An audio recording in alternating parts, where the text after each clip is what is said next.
Hello dear students, today നമ്മൾ discuss ചെയ്യാൻ പോകുന്നത് നമ്മുടെ മൂന്നാമത്തെ ക്ലാസ്സിലാണ് അല്ലേ. മൂന്നാമത്തെ ക്ലാസ്സാണ് നമ്മൾ എടുക്കാൻ പോകുന്നത്. ഇപ്പോൾ ഈ ക്ലാസ്സിൽ നമ്മൾ കഴിഞ്ഞ ക്ലാസ്സിൽ നിർത്തിയ ഇൻസ്ട്രക്ഷൻ ഫെച്ച് ആൻഡ് എക്സിക്യൂട്ട് അതാണ് നമ്മൾ ചെയ്യാൻ പോകുന്നത്. അതാണ് നമ്മൾ ഡിസ്കസ് ചെയ്യാൻ പോകുന്നത്. ഓക്കെ, അപ്പോൾ കഴിഞ്ഞ ക്ലാസ്സിലുള്ള കാര്യങ്ങൾ കുറച്ച് ഞാൻ കൂടുതലായിട്ട് പറഞ്ഞ് എക്സ്പ്ലെയിൻ ചെയ്തതാണ്. കാരണം നിങ്ങൾക്ക് മനസ്സിലാകാൻ വേണ്ടി തന്നെയാണ് അങ്ങനെ ചെയ്തത്. അപ്പോൾ ഇപ്രാവശ്യം നമ്മൾ അതുപോലെ തന്നെ പോകും. എല്ലാവർക്കും മനസ്സിലാവണം എന്നാണ് നമ്മുടെ ആഗ്രഹം. അപ്പോൾ കഴിഞ്ഞ ക്ലാസ്സിൽ നിർത്തിയ ആ ടോപ്പിക്ക് തന്നെയാണ് നമ്മൾ അത് കംപ്ലീറ്റ് ചെയ്തില്ല. അപ്പോൾ ഇൻസ്ട്രക്ഷൻ ഫെച്ച് ആൻഡ് എക്സിക്യൂട്ട് കുറച്ചുകൂടി ബാക്കിയുണ്ട്, അല്ലെങ്കിൽ കുറച്ചും കൂടി ഒന്ന് എക്സ്പ്ലെയിൻ ചെയ്യാനുണ്ട്. ഒരു ഡയഗ്രാമുകളൊക്കെ ഉണ്ട്. അപ്പോൾ അതിലേക്ക് നമ്മൾ സ്റ്റാർട്ട് ചെയ്യാം. ഓക്കെ, അപ്പോൾ എല്ലാവരും ശ്രദ്ധിച്ചിരിക്കുക. ക്വസ്റ്റ്യൻസ് ഒക്കെ ഇതിനകത്ത് ഉണ്ടാവും, പിന്നെ അതിനിടയ്ക്ക് ആൻസർ ചെയ്യണം, അങ്ങനത്തെ കാര്യങ്ങളൊക്കെ ഉണ്ട്. ഓക്കെ, അപ്പോൾ നമുക്ക് സ്റ്റാർട്ട് ചെയ്യാം.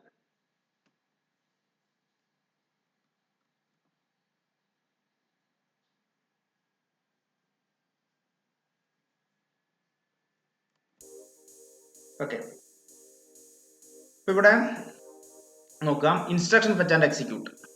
ഇപ്പൊ ഇൻസ്ട്രക്ഷൻ ഫെച്ച് ആൻഡ് എക്സിക്യൂട്ടിൽ നമ്മൾ ഓൾറെഡി പറഞ്ഞു, instruction fetch means reading and instruction from memory. Okay, അതിനാണ് എന്താ പറയുക, ഇൻസ്ട്രക്ഷൻ ഫെച്ച് എന്ന് പറയാം.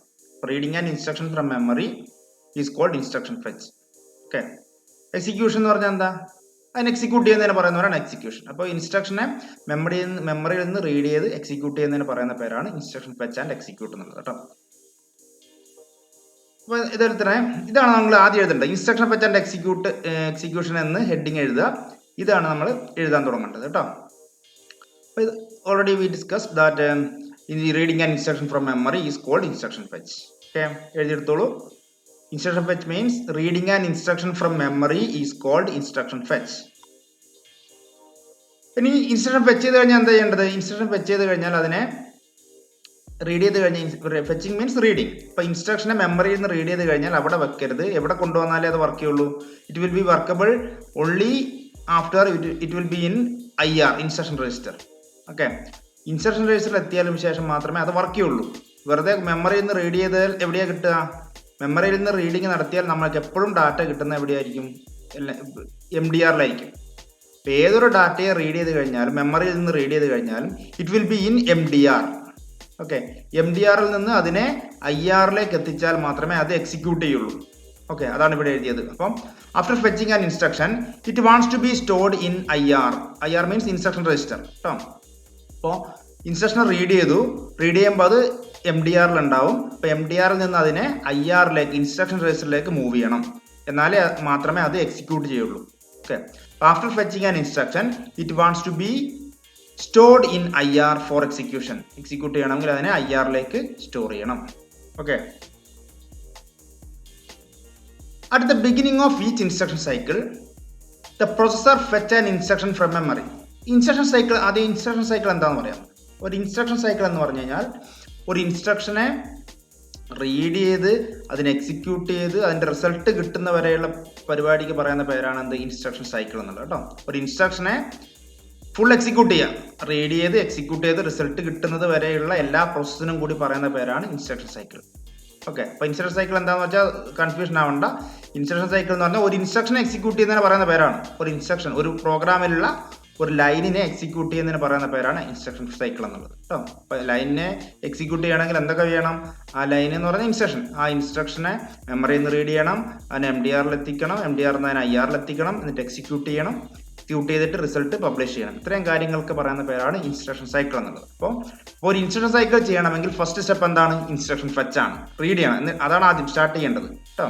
ഒരു ഇൻസ്ട്രക്ഷനെ ഫെച്ച് നടത്തിയാൽ മാത്രമേ, ഒരു ഇൻസ്ട്രക്ഷനെ റീഡ് ചെയ്താൽ മാത്രമേ ഒരു സാധനം, ഒരു ഇൻസ്ട്രക്ഷനെ നമുക്ക് വർക്ക് ചെയ്യിക്കാൻ പറ്റുള്ളൂ. അപ്പോൾ അതിന്റെ first step, at the beginning of each instruction cycle the processor fetch an instruction from memory. അപ്പോൾ ഒരു ഇൻസ്ട്രക്ഷൻ സൈക്കിളിന്റെ ബിഗിനിങ്ങിൽ നടത്തേണ്ട സാധനമാണ് എന്ത്, ഇൻസ്ട്രക്ഷൻ ഫെച്ച് എന്നുള്ളത്. ഓക്കെ, ഇതാണ് ആ ഫസ്റ്റ് ലൈനിൽ എഴുതിയിരിക്കുന്നത്. ഓക്കെ, എഴുതിയെടുക്കണേ. In the processor program counter store the address of next executing instruction. Okay, നമ്മൾ ഓൾറെഡി ഡിസ്കസ് ചെയ്താണ്. പ്രോഗ്രാം കൗണ്ടർ എന്താ സ്റ്റോർ ചെയ്യുക? Address of next executing instruction. Okay, the processor always increment PC after each instruction fetch. എന്താ പറഞ്ഞിരിക്കുന്നത്? ഇപ്പോൾ ഒരു instruction read ചെയ്യണമെന്ന് ഞാൻ പറഞ്ഞു. ഒരു ഇൻസ്ട്രക്ഷൻ വർക്ക് ചെയ്യണമെങ്കിൽ അത് ഇൻസ്ട്രക്ഷൻ റീഡ് ചെയ്യണം. ഓക്കെ, ഇൻസ്ട്രക്ഷൻ റീഡ് ചെയ്തു, IR എത്തിച്ചു, IR നിന്ന് അതിനെ എക്സിക്യൂട്ട് ചെയ്ത് കഴിഞ്ഞാൽ പിന്നെ അതിനടുത്ത് അടുത്ത ലൈൻ വേണ്ടേ? ഇപ്പോൾ ഒരു പ്രോഗ്രാം എന്ന് പറയുന്നത് കുറേ ലൈൻസ് കൂടിയതാണ്, കുറേ ഇൻസ്ട്രക്ഷൻസ് കൂടിയതാണ് ഒരു പ്രോഗ്രാം. ഓക്കെ, ഒരു പ്രോഗ്രാം എക്സിക്യൂട്ട് ചെയ്തു, ഒരു ഇൻസ്ട്രക്ഷൻ എക്സിക്യൂട്ട് ചെയ്തു, ഇനി അടുത്ത ഇൻസ്ട്രക്ഷൻ എക്സിക്യൂട്ട് ചെയ്യണ്ടേ? അപ്പോൾ എന്ത് ചെയ്യണം? ഒന്ന് കഴിഞ്ഞിട്ട് അടുത്ത് ഇപ്പം നമ്മുടെ ഒരു പ്രോഗ്രാം ആണെങ്കിൽ, നിങ്ങൾ സി പ്രോഗ്രാം ലാബിൽ എഴുതിയ ഒരു പ്രോഗ്രാം ആണെങ്കിൽ അതൊരു 5-10 ലൈൻ ഉണ്ടാവാറില്ലേ?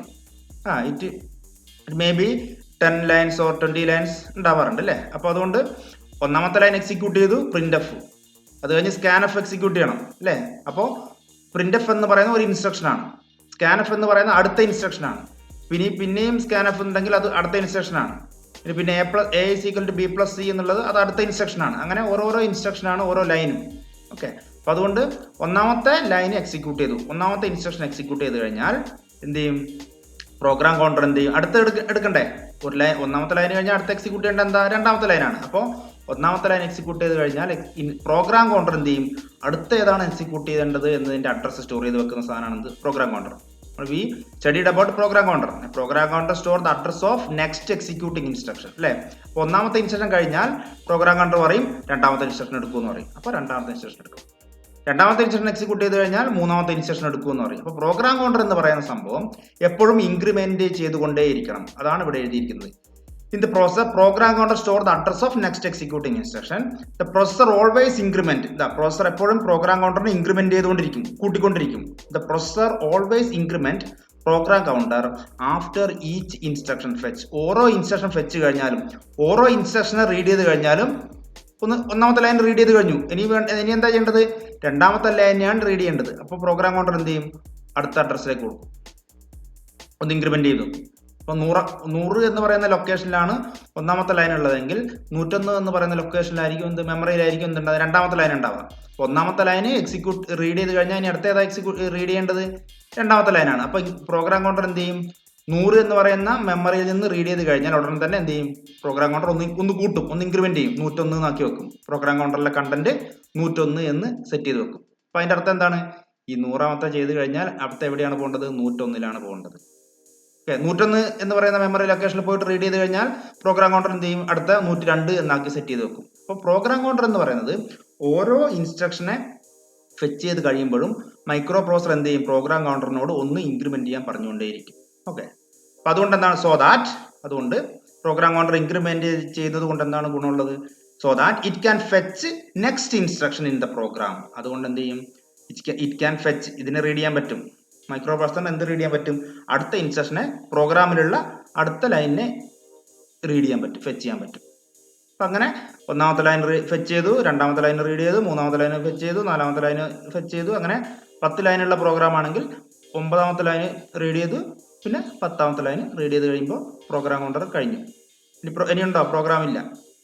അപ്പോൾ അതോടുകൂടി കഴിഞ്ഞു. അപ്പം അങ്ങനെയാണ് പ്രോഗ്രാം കൗണ്ടർ എന്ന് പറയുന്നത്. അടുത്ത എവിടെ പോകണം, അടുത്ത എവിടെയാണ് പോകേണ്ടത് എന്ന് increment ചെയ്തുകൊണ്ടേയിരിക്കും.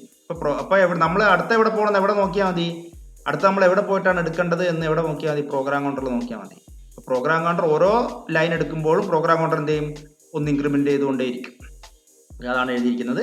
The processor always increment the program counter after each instruction fetch so that it can fetch the next instruction in the programme.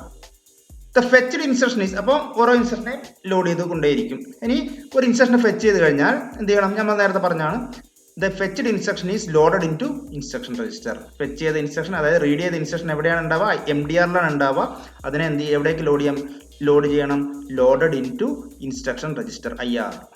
Okay, the instruction contains, ഇനി ഒരു ഇൻസ്ട്രക്ഷൻ എന്ന് പറഞ്ഞാൽ എന്തായിരിക്കും? ഇപ്പോൾ ആഡ് A+B നമ്മൾ നേരത്തെ ഒരു എക്സാമ്പിൾ പറഞ്ഞാണ്. ആഡ് R1, R2 എന്നൊരു എക്സാമ്പിൾ നമ്മൾ പറഞ്ഞാണ്. അതിൻ്റെ അർത്ഥം എന്താണ്?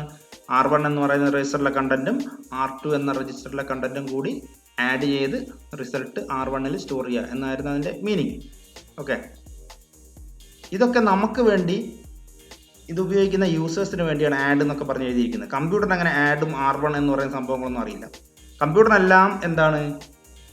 0ന്റെയും 1ന്റെയും ഫോമിലാണ്. 0s and 1s ബൈനറി ഫോമിലാണ്. കമ്പ്യൂട്ടറിനകത്ത് എല്ലാ ഇൻസ്ട്രക്ഷൻസും എല്ലാ ഡാറ്റയും സ്റ്റോർ ചെയ്യുന്നത് ബൈനറി ഫോമിലാണ്. നമുക്ക് വായിക്കാനുള്ള എളുപ്പത്തിനാണ് നമുക്ക് വായിക്കാനുള്ള ഈസിനെസ്സിന് വേണ്ടിയിട്ടാണ് we are using add, mul, R1, R2 എന്ന് പറയുന്ന പേരുകളൊക്കെ കൊടുക്കുന്നത്. നമ്മൾ പ്രോഗ്രാം എഴുതുന്നതും അത് തന്നെയാണ്. നിങ്ങൾ C പ്രോഗ്രാമിൽ പ്രിന്റ് എഫ് എന്ന് പറയുന്നത് എഴുതുന്നില്ലേ, നമുക്ക് മനസ്സിലാകാൻ വേണ്ടിയിട്ടാണ് പ്രിന്റ് എഫ് എന്ന് എഴുതുന്നത്. അതിൻ്റെ അർത്ഥം പ്രിന്റ് ചെയ്യാനാണ് എന്ന് നമുക്ക് മനസ്സിലാകാൻ വേണ്ടിയിട്ടാണ്. ഓക്കെ, അപ്പം അതുകൊണ്ട് കമ്പ്യൂട്ടറിൽ പ്രിന്റ് എഫും സ്കാൻ എഫ് എന്ന് പറയുന്നതൊന്നും ഒരു ഇംഗ്ലീഷ് വേർഡായിട്ടല്ല റീഡ് ചെയ്യുന്നത്. കമ്പ്യൂട്ടർ അതിനൊക്കെ എന്തിലേക്ക് മാറ്റും? സീറോസിൻ്റെയും വൺസിൻ്റെയും ഫോമിലേക്ക് മാറ്റും.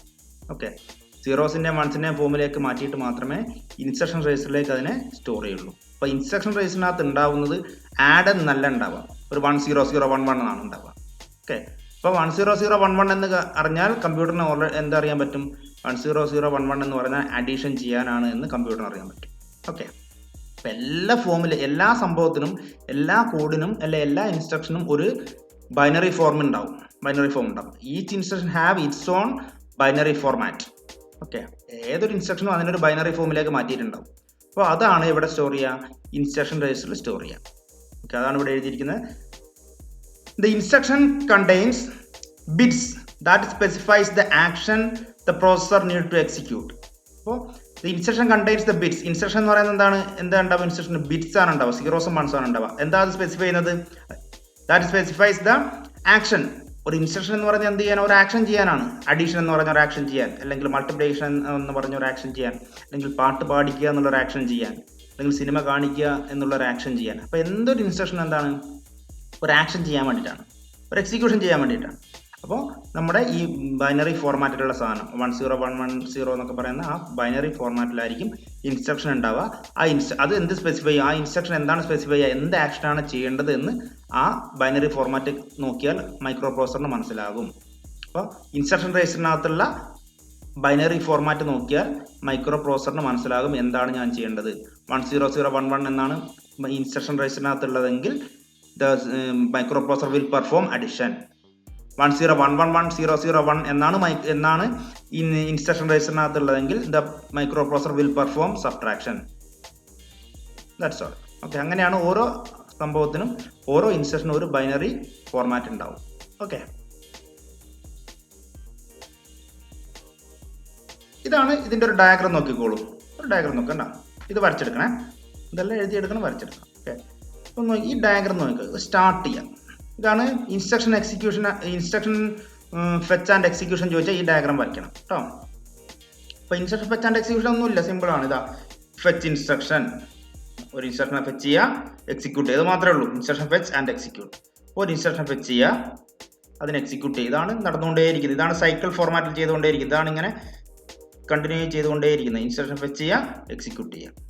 ഓക്കെ, ആദ്യം സ്റ്റാർട്ട് എന്ന് കൊടുക്കുക, അവസാനം സ്റ്റോപ്പ് എന്ന് കൊടുക്കുക.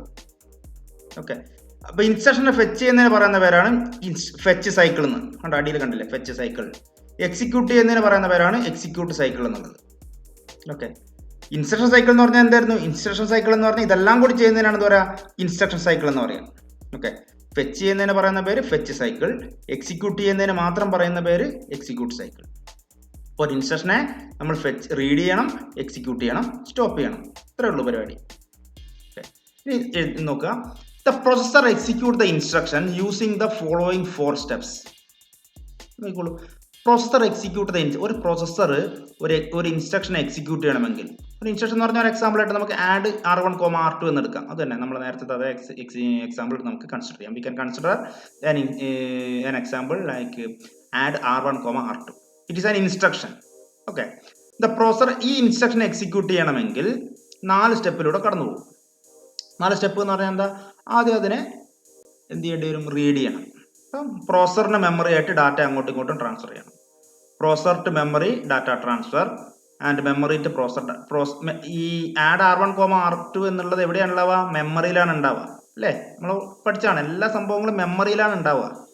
Okay, all things, all instructions, all data are stored in memory, not in microprocessor. All data and instructions are stored in memory. Okay, we want to take the instruction from memory and feed to CPU. CPU lake feed ചെയ്താൽ മാത്രമേ work ചെയ്യുള്ളൂ. CPU-നകത്തുള്ള instruction രജിസ്റ്ററിലേക്ക് feed ചെയ്താൽ മാത്രമേ work ചെയ്യുള്ളൂ. Okay, അപ്പോൾ എല്ലാ ഇൻസ്ട്രക്ഷനും മെമ്മറിയിലായതുകൊണ്ട് മൈക്രോ പ്രോസസർ ആരുമായിട്ട് കമ്മ്യൂണിക്കേറ്റ് ചെയ്യണം? Processor to memory data transfer നടത്തണം. പ്രോസസർ അവിടെ പോയി MARൽ അഡ്രസ്സ് കൊടുത്ത് MDRൽ കൺട്രോൾ യൂണിറ്റ് റീഡ് എന്ന് പറഞ്ഞാൽ എന്ത് ചെയ്യും? അവിടെ പോയി റീഡ് ചെയ്യും. Processor to memory data transfer ഉണ്ടാവും. അതുപോലെ തിരിച്ച് മെമ്മറി ടു പ്രോസസർ, അങ്ങോട്ടും ഇങ്ങോട്ടും ഡാറ്റ. അതാണ് ഞാൻ ആരോ മാർക്ക് ഇട്ടത്, അങ്ങോട്ടും ഇങ്ങോട്ടും എന്നുള്ളത് ചെയ്യാനാണ്. മെമ്മറി ടു പ്രോസസറും പ്രോസസർ ടു മെമ്മറിയിലും ഡാറ്റ അങ്ങോട്ടും ഇങ്ങോട്ടും പോകണം.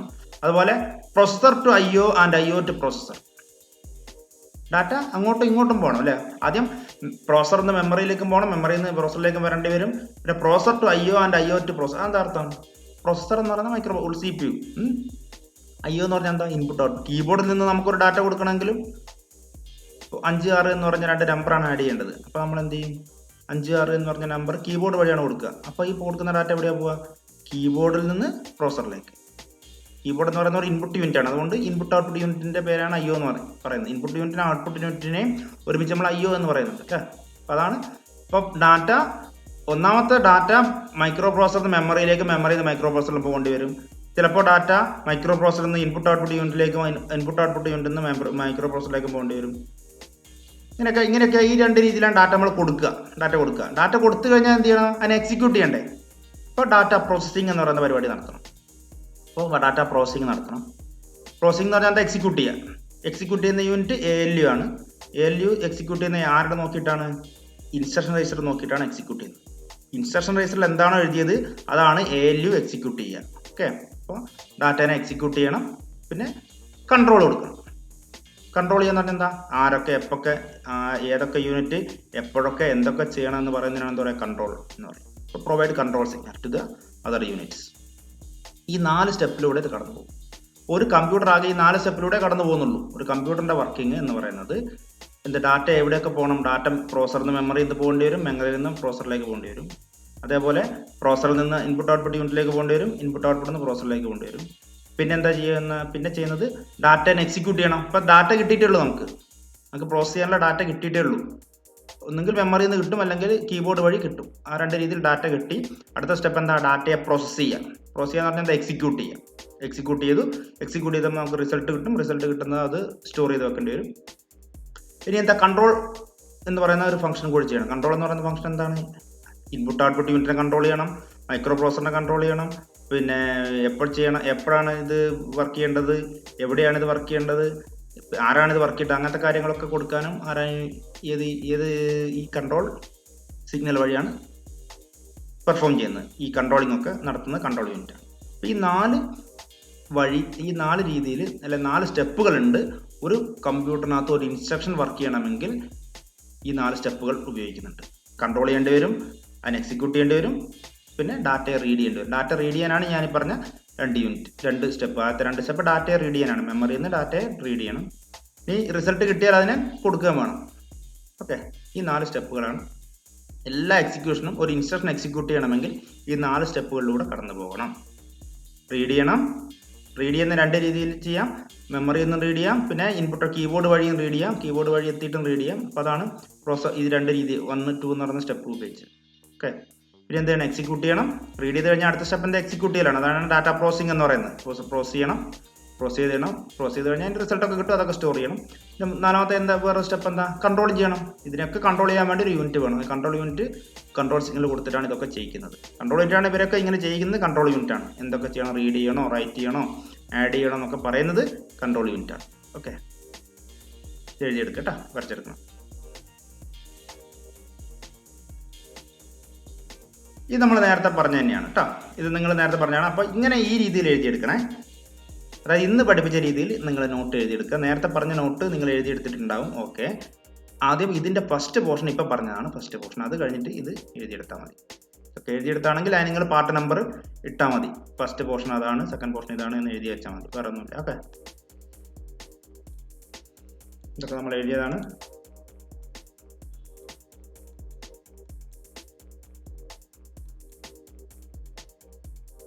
നെക്സ്റ്റ് വൺ, അടുത്തതാണ് ഇമ്പോർട്ടൻറ്റ് ടോപ്പിക്കാണ്. എളുപ്പമാണ് കേട്ടോ, ശ്രദ്ധിച്ചിരിക്കുക, വളരെ കെയർഫുൾ ആയിട്ട് കേൾക്കുക. ഇന്റർ കണക്ഷൻ സ്ട്രക്ചർ, ഇത് എപ്പോഴും ചോദിക്കുന്ന ഒരു ക്വസ്റ്റ്യൻ ആണ്. Inter connection structure. Inter connection structure എന്ന് പറഞ്ഞാൽ വേറെ ഒരു സംഭവം. ഒരു കമ്പ്യൂട്ടറിനകത്ത് മെയിനായിട്ട് ശരിക്കും 3 യൂണിറ്റുകളേ ഉള്ളൂ. കമ്പ്യൂട്ടറിനകത്ത് 3 യൂണിറ്റുകളാണ് ഉള്ളത്. ഒന്ന് ഇൻപുട്ട് ഔട്ട്പുട്ട് യൂണിറ്റ്, രണ്ടാമത്തത് മെമ്മറി യൂണിറ്റ്, മൂന്നാമത്തത് CPU. ഈ 3 യൂണിറ്റുകളെ കമ്പ്യൂട്ടറിനകത്തുള്ളൂ. ഒന്ന് ഇൻപുട്ട് ഔട്ട്പുട്ട് യൂണിറ്റ്, ഇൻപുട്ട് ചെയ്യാനും ഔട്ട്പുട്ട് ചെയ്യാനും ഉപയോഗിക്കുന്ന യൂണിറ്റ്. പിന്നെ എക്സിക്യൂട്ട് ചെയ്യാനൊക്കെ വേണ്ടി ഉപയോഗിക്കുന്ന യൂണിറ്റാണ് processing unit, CPU central processing unit. പിന്നെ ഉള്ളത് മെമ്മറി ആണ് ഈ ഡാറ്റയൊക്കെ സ്റ്റോർ ചെയ്യാൻ വേണ്ടിയിട്ടാണ് മെമ്മറി ഉപയോഗിക്കുന്നത്. ഈ 3 unit, these are the 3 main units in a computer. Okay, when we want to represent a computer we just want to write CPU, memory, input output, IO.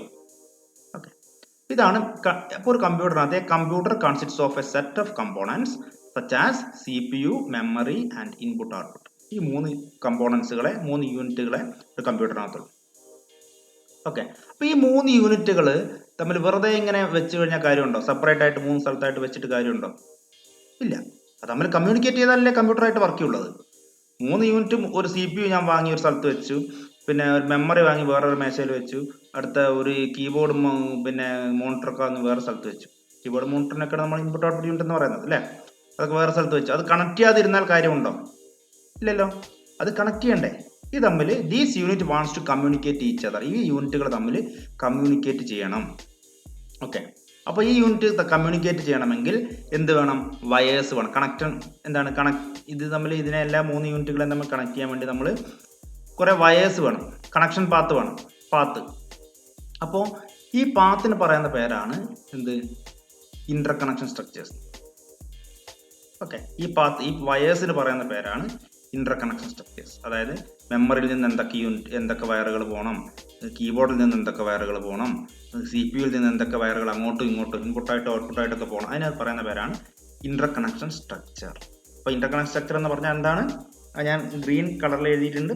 The collection of path connecting the different units is called inter connection structure. അപ്പോൾ ഈ 3 യൂണിറ്റുകൾ ഏതൊക്കെയാണ് നമ്മൾ പറഞ്ഞു? ഈ 3 യൂണിറ്റുകളെ തമ്മിൽ communicate ചെയ്യാൻ വേണ്ടി ഉപയോഗിക്കുന്ന പാത്തുകളാണ്, അല്ലെ വയേഴ്സുകളാണ് എന്ത്? വയറുകൾക്ക് പറയുന്ന പേരാണ് എന്ത്? Inter connection structure. അപ്പോൾ ഈ കുറേ വയേഴ്സുകൾ അങ്ങോട്ടും ഇങ്ങോട്ടൊക്കെ പോകണം അല്ലേ? ഇതൊക്കെ വയേഴ്സുകളൊക്കെ തമ്മിൽ കണക്ട് ചെയ്താലല്ലേ ഇതൊരു കമ്പ്യൂട്ടറായിട്ട് വർക്ക് ചെയ്യുള്ളൂ. അല്ലെങ്കിൽ അത് 3 യൂണിറ്റുകളായിട്ട് സെപ്പറേറ്റ് ചെയ്ത് നിൽക്കും, അതിന് നമുക്ക് കമ്പ്യൂട്ടർ എന്ന് പറയാൻ പറ്റില്ല. അപ്പോൾ ഇതൊക്കെ 3 യൂണിറ്റുകളും തമ്മിൽ ഒരുമിച്ച് കണക്ട് ചെയ്താൽ മാത്രമേ these unit wants to be connected themselves, അല്ലേ? തമ്മിൽ എന്ത് ചെയ്യണം? കണക്ട് ചെയ്യണം. അപ്പോൾ to connect these units we use wires or path. These collection of paths are called inter connection structures. അപ്പോൾ ഈ പാത്തുകൾ അല്ലെങ്കിൽ ഈ വയേഴ്സ്, പാത്ത് എന്ന് പറഞ്ഞാൽ വഴി എന്ന് പറഞ്ഞാൽ എന്താ? വയേഴ്സ്. ഈ കണക്ഷൻ ഓഫ് പാത്ത്സ്, പാത്തുകളുടെ ഒരു വയറൊന്നും പോരാ, കുറേ വയറുകൾ, അതുകൊണ്ടാണ് പാത്ത്സ് കളക്ഷൻ ഓഫ് പാത്ത്സ് എന്ന് പറയാൻ കാരണം. അപ്പോൾ the collection of paths connecting the different units is called inter connection structure. അപ്പോൾ മലയാളത്തിൽ കൃത്യമായിട്ട് പറഞ്ഞു കഴിഞ്ഞാൽ ഈ 3 യൂണിറ്റുകളെയും തമ്മിൽ കണക്ട് ചെയ്യാൻ വേണ്ടി ഉപയോഗിക്കുന്ന വയേഴ്സിന് പറയുന്ന പേരാണ് ഇന്റർ കണക്ഷൻ സ്ട്രക്ചേഴ്സ്. ഓക്കെ, അപ്പോൾ നമുക്ക് ഇതിൽ വളരെ എളുപ്പമായിട്ട് പറയാൻ പറ്റുന്നത് 3 യൂണിറ്റുകൾ നമ്മൾ നിങ്ങൾ ചെയ്യാനുള്ളത് ഈ 3 യൂണിറ്റുകൾ ഏതൊക്കെയാണെന്ന് പറഞ്ഞു? CPU, memory, IO. ഈ 3 യൂണിറ്റുകൾ തമ്മിൽ വരയ്ക്കുക. തമ്മിലല്ല, ഈ 3 യൂണിറ്റും വരയ്ക്കുക. അത് CPU വരെ മാത്രം വരയ്ക്കുക. ഒരു ബോക്സ് ആയിട്ട് CPU വരയ്ക്കുക. നമുക്ക് പഠിക്കാനുള്ളത് ഇന്റർ കണക്ഷൻ സ്ട്രക്ചർ എന്നിൽ പഠിക്കാനുള്ളത് CPU മാത്രം വരയ്ക്കുക. CPUവിനകത്ത് എന്തൊക്കെ വയറുകളാണ് ഉള്ളിലേക്ക് വരുന്നത്, എന്തൊക്കെ വയറുകളാണ് പുറത്തേക്ക് പോകുന്നത്. ഉള്ളിലേക്ക് വരുന്ന വയറിന് നമ്മൾ എന്ത് പറയും? ഇൻപുട്ട് വയേഴ്സ് എന്ന് പറയും. പുറത്തേക്ക് പോകുന്ന വയേഴ്സിന് നമ്മൾ എന്ത് പറയും? ഔട്ട്പുട്ട് വയേഴ്സ് എന്ന് പറയും. അപ്പോൾ അത് വരയ്ക്കാനേ ഉള്ളൂ. ഒരു 3-4 ഇൻപുട്ട് വയേഴ്സ് ഉണ്ടാവും, ഒരു 3-4 ഔട്ട്പുട്ട് വയേഴ്സ് ഉണ്ടാവും. ഇത്രേ വരയ്ക്കാനുള്ളൂ. ഓക്കെ, അപ്പം മെമ്മറിക്ക് അങ്ങനെ എന്തൊക്കെയാണ് ഇൻപുട്ടായിട്ട് വരുന്നത്, മെമ്മറിയിൽ നിന്ന് എന്തൊക്കെയായിരിക്കും ഔട്ട്പുട്ടായിട്ട് പോകുന്നത്. അപ്പോൾ ഈ വയേഴ്സ് വരച്ചു കഴിഞ്ഞാൽ നമുക്ക് എന്തായി? ഈ ക്വസ്റ്റ്യൻ കംപ്ലീറ്റ് ആയി. ഓക്കെ, നമുക്ക് ഓരോന്നും നമുക്ക് നോക്കാം. ഹിയർ വി ഡിസ്ക്രൈബ് ഇതാണ് ഞാൻ പറഞ്ഞത്. Here we describe what are the input and output lines of each units. ഓരോ യൂണിറ്റിൻ്റെയും നമ്മൾ ഏതൊക്കെ യൂണിറ്റാണ് പറഞ്ഞത്? Input unit, IO unit, memory unit, CPU. ഈ ഓരോ യൂണിറ്റിലും എന്തൊക്കെയാണ് ഇൻപുട്ട് ലൈൻസ്, എന്തൊക്കെയാണ് ഔട്ട്പുട്ട് ലൈൻസ്. ഇത് വരയ്ക്കുന്നതിനാണ് നമ്മൾ എന്താ പറയുക? ഇന്റർ കണക്ഷൻ സ്ട്രക്ചർ എന്ന് പറയുക. ഇത് വരച്ചാൽ മതി. ഓക്കെ, ഇതാണ് വരയ്ക്കാനുള്ള ഫിഗർ. നോക്കുക, ആദ്യം നമ്മൾ മെമ്മറി യൂണിറ്റ് എടുക്കാം. Memory unit. അപ്പോൾ നമ്മൾ ഇത് ബൈഹാർട്ട് പഠിക്കേണ്ട, ഞാൻ പറയാം, എന്തൊക്കെ നിങ്ങൾക്ക് ശ്രദ്ധിച്ച് കേൾക്കുക. ബൈഹാർട്ട് പഠിക്കേണ്ട, ശ്രദ്ധിച്ചാൽ മനസ്സിലായിക്കോളും. മെമ്മറി എന്ന് പറയുന്ന യൂണിറ്റ് ആദ്യം എടുക്കുക. മെമ്മറി യൂണിറ്റ് എന്ന് പറയുന്നത് എന്താ? മെമ്മറി എന്തിനാണ് ഉപയോഗിക്കുക? മെമ്മറി ഉപയോഗിക്കുന്നത് എന്താണ്? സ്റ്റോർ ചെയ്യാൻ വേണ്ടിയിട്ട്, ഡാറ്റയെ സ്റ്റോർ ചെയ്യാൻ വേണ്ടിയിട്ടാണ് മെമ്മറി ഉപയോഗിക്കുന്നത്. ഓക്കെ, ക്ലിയർ അല്ലേ? Memory unit is used to store data. Okay, അപ്പോൾ ഈ ഡാറ്റ സ്റ്റോർ ചെയ്യാൻ വേണ്ടി ഇപ്പോൾ മെമ്മറിയിൽ നിന്ന് നമുക്ക് എന്തൊക്കെ ചെയ്യാൻ പറ്റും? സ്റ്റോർ ചെയ്യാൻ ചെയ്യാം, നമുക്ക് എടുക്കുകയും ചെയ്യാം. Okay, we can read and write. Reading writing മെമ്മറിക്ക് ആകെ പറ്റുന്ന കാര്യം എന്താ? ഡാറ്റയെ സ്റ്റോർ ചെയ്യുക, ആവശ്യമുള്ള സമയത്ത് കൊടുക്കുക. ഓക്കെ, അപ്പോൾ നമ്മൾ നോക്കുക മെമ്മറിയിലേക്ക് എന്തൊക്കെയായിരിക്കും. ഈ ലെഫ്റ്റ് സൈഡിൽ എഴുതിയ സാധനമാണ് എന്ത് നോക്കുക. ഈ ലെഫ്റ്റ് സൈഡിൽ എഴുതിയതാണ് ഇൻപുട്ട് ലൈൻസ്. എന്തൊക്കെയാണ് മെമ്മറിയിലേക്ക് വരുന്നത്? ഇതാണ് ഔട്ട്പുട്ട് ലൈൻസ്. ഓക്കെ, അപ്പോൾ നമ്മൾ നോക്കിയേ മെമ്മറി ആദ്യം ഔട്ട്പുട്ട് ലൈൻ എന്ന് പറഞ്ഞു നോക്കാം. മെമ്മറിയിൽ നമുക്ക് എന്താ കിട്ടുക? മെമ്മറിയിൽ നിന്ന് നമുക്ക് ആകെ എന്താ കിട്ടുക? നമുക്ക് ഡാറ്റ മാത്രമേ കിട്ടുള്ളൂ, വേറൊന്നും മെമ്മറിയിൽ നിന്ന് കിട്ടൂല. നമ്മൾ നിങ്ങളുടെ മെമ്മറി തന്നെ നോക്കുക. നിങ്ങളുടെ മൊബൈലിനകത്തുള്ള മെമ്മറി കാർഡിൽ നിന്ന് നമുക്ക് എന്താ കിട്ടുക? അതിലുള്ള സ്റ്റോർ ചെയ്തിരിക്കുന്നത് എന്താണോ അത് നമുക്ക് കിട്ടും. അത് മാത്രമേ ഔട്ട്പുട്ട് ലൈനുള്ളൂ. നമുക്ക് കിട്ടുന്ന മെമ്മറിയിൽ നിന്ന് എപ്പോഴും എന്താ കിട്ടുള്ളൂ? അതിൽ സ്റ്റോർ ചെയ്തിരിക്കുന്ന സംഭവങ്ങൾ കിട്ടും. അല്ലാതെ മെമ്മറി ആരെയും കൺട്രോൾ ചെയ്യാനൊന്നും പോകുന്നില്ല. മെമ്മറി നമുക്ക് എന്താ തരിക? നമുക്ക് അതിൽ സ്റ്റോർ ചെയ്തിരിക്കുന്ന ഡാറ്റ കിട്ടും.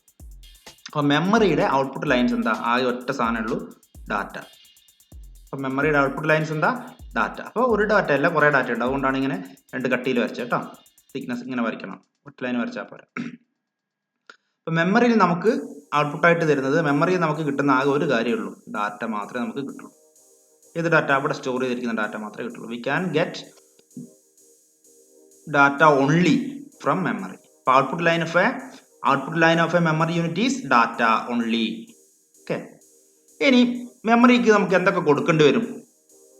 മെമ്മറിയിലേക്ക് ഇൻപുട്ട് ലൈൻസ് എന്തൊക്കെയാണെന്ന് നോക്കാം.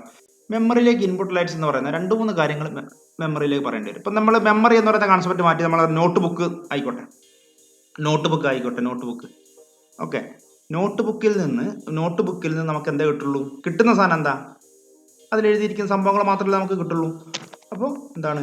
ഡാറ്റ മാത്രമേ കിട്ടുള്ളൂ. നോട്ട് ബുക്കിൽ എഴുതിയ സംഭവം മാത്രമാണ് ഡാറ്റ. അല്ല, എഴുതിയ സംഭവത്തിനാണ് നമ്മൾ ഡാറ്റ എന്ന് പറയുന്നത്.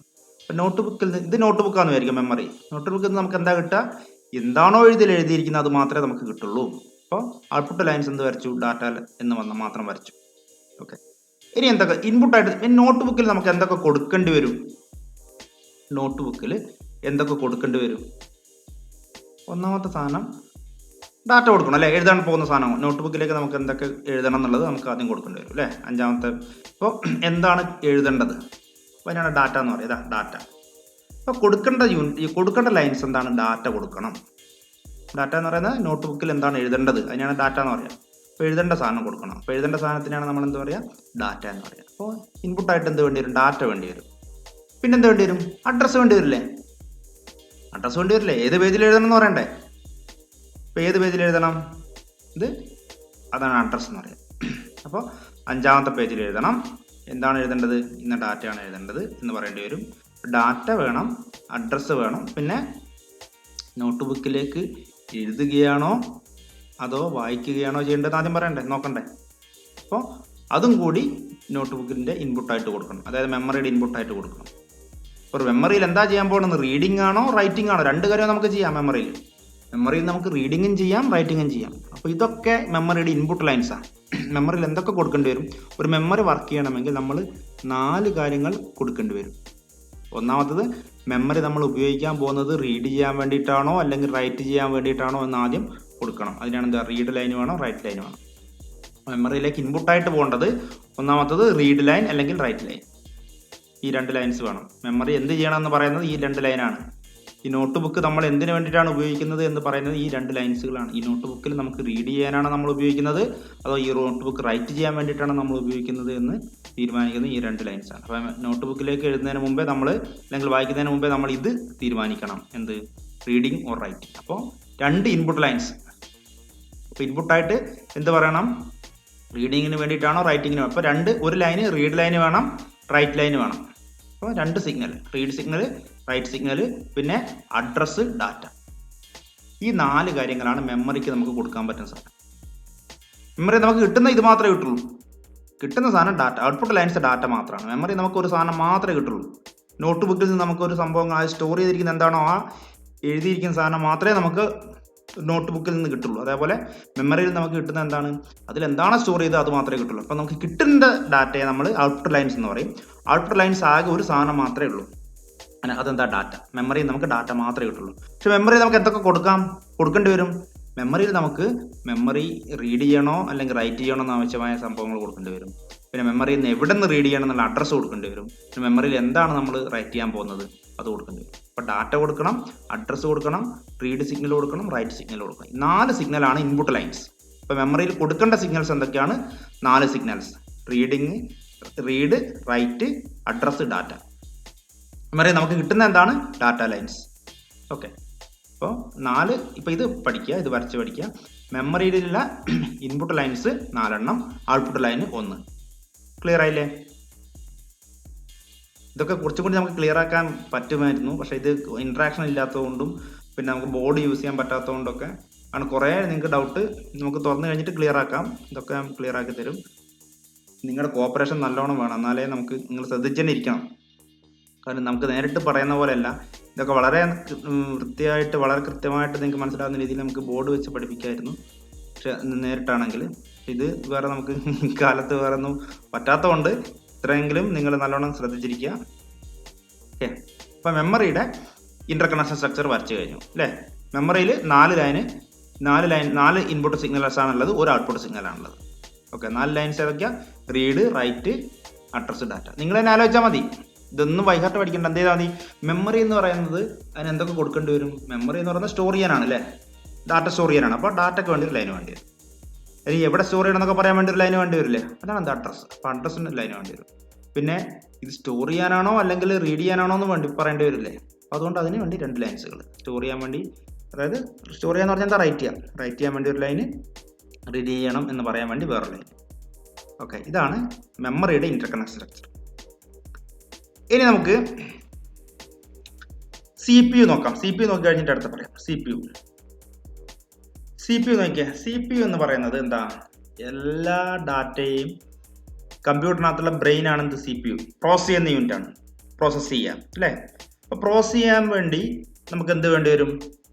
ഇപ്പോൾ 5, 6 എന്ന് പറയുന്ന 2 നമ്പർ ആഡ് ചെയ്യുന്ന ആരാണ്? CPU ആണ് ആഡ് ചെയ്യുക. CPUവിനകത്തുള്ള ALU എന്ന് പറയുന്ന യൂണിറ്റ് ആണല്ലോ ആഡ് ചെയ്യുക. ഓക്കെ, അപ്പോൾ എല്ലാ ഇൻസ്ട്രക്ഷനെ എക്സിക്യൂട്ട് ചെയ്യുന്ന ആളാരാണ്? CPU ആണ് അല്ലേ? എല്ലാ ഇൻസ്ട്രക്ഷനെ എക്സിക്യൂട്ട് ചെയ്യുന്ന CPU ആണ്. അപ്പോൾ ഇൻസ്ട്രക്ഷൻ കിട്ടാൻ വേണ്ടി ഒരു ലൈൻ വേണ്ടേ? ഒരു ലൈൻ അല്ല, കുറേ ലൈൻസ് വേണം. അപ്പം ഞാൻ എന്ത് പറയുന്നത്? ഇൻസ്ട്രക്ഷൻസ് എന്ന് പറയുന്നത്. അപ്പോൾ ഇത് കണ്ടോ, ഒന്ന് ഇതൊക്കെ വാങ്ങണം അല്ലേ? ആഡ്, മള്ള്, സബ്, മൾട്ടിപ്ലിക്കേഷൻ, ഡിവിഷൻ, ഇത് എന്തൊക്കെ ഇൻസ്ട്രക്ഷൻ ആണോ ചെയ്യേണ്ടത് അത് ഈ ലൈൻ വഴി വരണം. ഒരു ലൈൻ വഴി വരണം അല്ലേ? ആ ലൈനാണ് ഇൻസ്ട്രക്ഷൻസ് എന്ന് പറയുന്ന ലൈൻ വേണ്ടത്. അപ്പോൾ CPU നമുക്ക് എന്തൊക്കെ കൊടുക്കണം? CPU ആണ് എല്ലാ എക്സിക്യൂഷൻ ചെയ്യുന്നതെന്ന് പറഞ്ഞു. അപ്പോൾ എക്സിക്യൂഷൻ ചെയ്യണമെങ്കിൽ CPU എന്ത് കിട്ടണം? ഇൻസ്ട്രക്ഷൻ കിട്ടണം. അപ്പോൾ ഇൻസ്ട്രക്ഷൻ കിട്ടണമെങ്കിൽ ഒരു ഇൻസ്ട്രക്ഷൻ എന്ന് പറയുന്ന ലൈൻ വേണം. ഇൻസ്ട്രക്ഷൻ ബസ് എന്നാണ് ഇതിനെ പറയട്ടെ. കുറേ ലൈൻസിന് പറയുന്നത് നമുക്ക് അടുത്ത ടോപ്പിക്കിൽ പഠിക്കാനുണ്ട്. അപ്പോൾ CPUവിന് ഇൻസ്ട്രക്ഷൻസ് കിട്ടാൻ വേണ്ടി ഇൻസ്ട്രക്ഷൻസിന് കുറേ ലൈൻസ് വേണം. ഇനി ഇൻസ്ട്രക്ഷൻ മാത്രം മതിയോ? ഡാറ്റ വേണ്ടേ? ഇപ്പം ആഡ് 5,6 എന്ന് പറയുന്ന ഒരു കാൽക്കുലേഷൻ ചെയ്യണം. ആഡ് എന്നുള്ളതാണ് എന്ത്? ഇൻസ്ട്രക്ഷൻ. 5,6 എന്നുള്ളതാണ് എന്ത്? ഡാറ്റ അല്ലേ? അതിൻ്റെ അർത്ഥം എന്താണ്? 5ഉം 6ഉം ആഡ് ചെയ്യണം. അപ്പോൾ ഇൻസ്ട്രക്ഷൻ എന്ന് പറയുന്നത് ഇപ്പോൾ ഇൻസ്ട്രക്ഷൻ വരാൻ വേണ്ടി ഒരു ലൈന്, അതിനാണ് ഇത് പറയുക ഇൻസ്ട്രക്ഷൻസ് എന്ന് പറയുന്ന ഒരു ലൈന്. പിന്നെ ഡാറ്റ വരാൻ വേണ്ടി വേറൊരു ലൈന് വേണ്ടി വരും. ഡാറ്റ എന്ന് പറയുന്നത് എന്താ? 5, 6 അല്ലെങ്കിൽ AB അങ്ങനെയുള്ള ഡാറ്റകളൊക്കെ കൊണ്ടുവരാൻ വേണ്ടി ഒരു ഡാറ്റ ലൈന്. അപ്പോൾ ഇൻസ്ട്രക്ഷൻസിന് വേണ്ടി ഒരു ലൈന്, ഡാറ്റയ്ക്ക് വേണ്ടി ഒരു ലൈന്, പിന്നെന്ത് വേണം? പിന്നെ ഒരു സംഭവമാണ് ഇൻറ്ററപ്റ്റ്. അത് നമുക്ക് പിന്നെ പറയാം, ഡിസ്കസ് ചെയ്യാം. അത് നിങ്ങൾ ഇപ്പം അത് മാത്രം എഴുതി വെച്ചാൽ മതി. ഇൻറ്ററപ്റ്റ് കിട്ടാൻ വേണ്ടി ഒരു ലൈൻ. ഇൻറ്ററപ്റ്റ് എന്ന് പറഞ്ഞാൽ തടസ്സപ്പെടുത്താമെന്നാണ് ഇൻറ്ററപ്ഷൻ എന്ന് പറയുന്നത്. അപ്പോൾ ഇൻറ്ററപ്റ്റ് നടത്താൻ വേണ്ടി ഒരു ലൈൻ. ഈ 3 സംഭവങ്ങളെ, 3 ലൈൻസുകളെ CPUവിന് ആവശ്യമുള്ളൂ. CPUവിൻ്റെ ഇൻപുട്ട് ലൈൻസ് CPU റിസീവ് ചെയ്യുള്ളൂ. അപ്പോൾ CPUവിൻ്റെ ഇൻപുട്ട് ലൈൻസ് ആണ് ഈ പറഞ്ഞത്. ഇൻപുട്ട് ലൈൻസ് എന്ന് പറഞ്ഞാൽ എന്തൊക്കെ നമ്മൾ കൊടുക്കേണ്ടി വരും എന്നുള്ളതാണ് എന്ത്? Input lines. What are the signal we want to give? എന്തൊക്കെ സിഗ്നൽ കൊടുക്കണം, അതിനാണ് എന്ത് പറയുക? ഇൻപുട്ട് സിഗ്നൽ എന്ന് പറയുക. അപ്പോൾ CPUവിനകത്ത് നമുക്ക് ആലോചിച്ചാൽ അറിയാം, CPU എന്ന് പറയുന്നത് എന്താണ്? എല്ലാ എക്സിക്യൂഷൻ ചെയ്യുന്നതാണ്. അപ്പോൾ എക്സിക്യൂഷനൊക്കെ ചെയ്യുന്നത് എന്താണ്? ഇൻസ്ട്രക്ഷൻ വേണം. അപ്പോൾ ഇൻസ്ട്രക്ഷൻ വരാൻ വേണ്ടി ഒരു ലൈൻ വേണം. ഓക്കെ, ഇനി ഇൻസ്ട്രക്ഷൻ മാത്രം പോരാ, ഡാറ്റയും വേണം അല്ലേ? അപ്പോൾ ഡാറ്റ വരാൻ വേണ്ടി ഒരു ലൈൻ വേണം. ഇത് രണ്ടും നമുക്ക് നോർമലി കിട്ടുന്നതാണ്. ഇൻസ്ട്രക്ഷനും വേണ്ടിയും ഡാറ്റയ്ക്ക് വേണ്ടി ഓരോ ലൈൻസ് വേണം. പിന്നെന്താ വേണ്ടത്? പിന്നെ പുതിയൊരു കൺസെപ്റ്റാണ് ഇൻറ്ററപ്റ്റ് വരാൻ വേണ്ടി ഒരു ലൈൻ വേണം. ഇൻറ്ററപ്റ്റ് നമുക്ക് പിന്നെ കൺസെപ്റ്റ് പറയാം. അതിപ്പോൾ തൽക്കാലം നിങ്ങൾ ഇൻറ്ററപ്റ്റ് വരാൻ വേണ്ടി ഒരു ലൈൻ വേണം എന്ന് മാത്രം പഠിച്ചാൽ മതി. ഇൻറ്ററപ്റ്റ് വരാൻ വേണ്ടി ഒരു ലൈൻ വേണം. ഓക്കെ, അപ്പം ഇത്രയാണ് സി പി യുവിൻ്റെ ഇൻപുട്ട് ലൈൻസ്. ഇത്രയാണ് സി പി യുവിൻ്റെ ഇൻപുട്ട് ലൈൻസ്. ഓക്കെ, ഇനിയുള്ളത് ഔട്ട്പുട്ട് ലൈൻസ്. ഔട്ട്പുട്ട് ലൈൻസ് എന്തായിരിക്കും? സി പി യുവിന് ഇതൊക്കെ കിട്ടി, ഇൻസ്ട്രക്ഷൻ കിട്ടി, ഡാറ്റ കിട്ടി. ഇപ്പോൾ ഇൻസ്ട്രക്ഷനും ഡാറ്റയും കൂടി ആഡ് ചെയ്തു. ഇപ്പോൾ ആഡ് 5,6 എന്ന് പറയുന്ന ഇൻസ്ട്രക്ഷനാണ് കിട്ടിയതെങ്കിൽ ഇപ്പോൾ 5, 6 കൂടി ആഡ് ചെയ്തു 11 കിട്ടി. 11 കിട്ടിക്കഴിഞ്ഞാൽ അത് പുറത്തേക്ക് കൊടുക്കണ്ടേ? പുറത്തേക്ക് കൊടുക്കണമെങ്കിൽ ഒരു ലൈൻ വേണ്ടേ? അതേതാ? Data lines. എന്താ ഡാറ്റ ലൈൻസ് ഉണ്ടല്ലേ? ഡാറ്റ ലൈൻസ് പുറത്തേക്ക് കൊടുക്കാൻ വേണ്ടി ഡാറ്റ ലൈൻസ്. റിസൾട്ടൊക്കെ പുറത്തേക്ക് വരാൻ വേണ്ടിയിട്ടാണ് ഡാറ്റ ലൈൻ അല്ലേ? ഒരു ലൈൻ വഴിയാണ് പോവുക. അപ്പോൾ ഡാറ്റ ലൈൻ വേണം. ഡാറ്റ ലൈൻ മാത്രം മതിയോ? അഡ്രസ് ലൈനും കൂടി വേണ്ടേ? കാരണം ഇത് എവിടെ കൊടുക്കണം? മോണിറ്ററിലാണോ കൊടുക്കേണ്ടത്, അല്ല പ്രിന്ററിലാണോ, അല്ലെങ്കിൽ വേറെ ഏതെങ്കിലും സ്പീക്കറിലാണോ കൊടുക്കേണ്ടത്? അപ്പോൾ അതിനാണ് എന്താ പറയുക? Address lines. എവിടെയെന്ന് പറയുന്നതിനാണ് അഡ്രസ് എന്ന് പറയാം. മെമ്മറിയിൽ അഡ്രസ് അല്ലേ? ചിലപ്പോൾ മെമ്മറിയിലായിരിക്കും, ചിലപ്പോൾ മെമ്മറിയിൽ സ്റ്റോർ ചെയ്യാൻ വേണ്ടിയിട്ടായിരിക്കും. അപ്പോൾ അത് അഡ്രസ്. എവിടെ കൊടുക്കണം എന്ന് പറയേണ്ടി വരും. അതിനാണ് എന്താ പറയുക? അഡ്രസ് എന്ന് പറയും. അപ്പോൾ അഡ്രസ് വേണം, അഡ്രസ് ലൈൻസ് വേണം, ഡാറ്റ ലൈൻസ് വേണം സി പി യുവിന്. പിന്നെന്ത് വേണം? പിന്നെ സി പി യുവിനകത്തുള്ള കൺട്രോൾ യൂണിറ്റ് അല്ലേ എല്ലാവരെയും കൺട്രോൾ ചെയ്യുന്നത്? സി പി യുവിനകത്തുള്ള കൺട്രോൾ യൂണിറ്റ് ആണ് എല്ലാ യൂണിറ്റുകളെയും കൺട്രോൾ ചെയ്യുന്നത് അല്ലേ? അപ്പോൾ കൺട്രോൾ സിഗ്നൽ പോകാൻ വേണ്ടി ഒരു ലൈൻ വേണ്ടേ?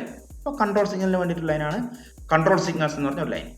അപ്പോൾ ഈ 3 കാര്യങ്ങളെ സി പി യു കൊടുക്കുന്നുള്ളൂ. നമ്മുടെ മൈക്രോ പ്രോസസർ അല്ലെങ്കിൽ സി പി യു എന്ന് പറയുന്ന സംഭവം ഈ 3 കാര്യങ്ങളെ കൊടുക്കുന്നുള്ളൂ, 3 കാര്യങ്ങളെ വാങ്ങുന്നുള്ളൂ. സി പി യു ഇൻസ്ട്രക്ഷൻ എടുക്കും, ഡാറ്റ എടുക്കും, അതിന് എക്സിക്യൂട്ട് ചെയ്യും. എക്സിക്യൂട്ട് ചെയ്ത് കഴിഞ്ഞിട്ട് റിസൾട്ട് കിട്ടും. റിസൾട്ട് കൊടുക്കാൻ വേണ്ടി ഒരു ലൈന്, റിസൾട്ട് പുറത്തേക്ക് പോകാൻ വേണ്ടി, ഇതാണ് ഡാറ്റ എന്ന് പറഞ്ഞ ലൈൻ.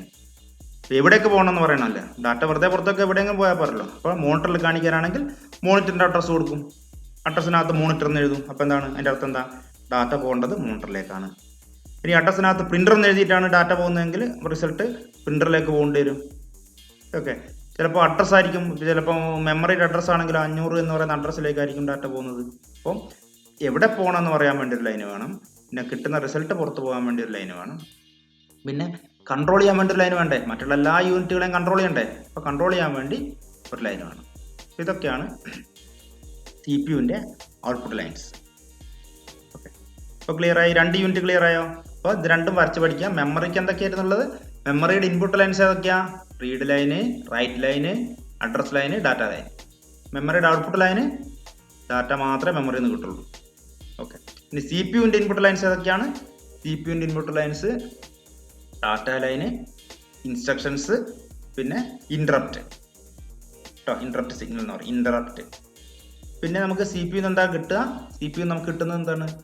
കൺട്രോൾ ചെയ്യാൻ വേണ്ടി വരും അല്ലേ? എല്ലാവരെയും കൺട്രോൾ ചെയ്യാൻ വേണ്ടിയിട്ട് കൺട്രോൾ സിഗ്നൽ കിട്ടും സി പി യുവിൽ നിന്ന്. പിന്നെ ഡാറ്റ കിട്ടും. ഡാറ്റ എന്ന് പറഞ്ഞാൽ result. C P you work ചെയ്താൽ അതിൻ്റെ റിസൾട്ട് കിട്ടണമല്ലോ. അപ്പോൾ റിസൾട്ട് കിട്ടാൻ വേണ്ടി ഡാറ്റ വേണ്ടി വരും. പിന്നെ അഡ്രസ്സ് വേണം.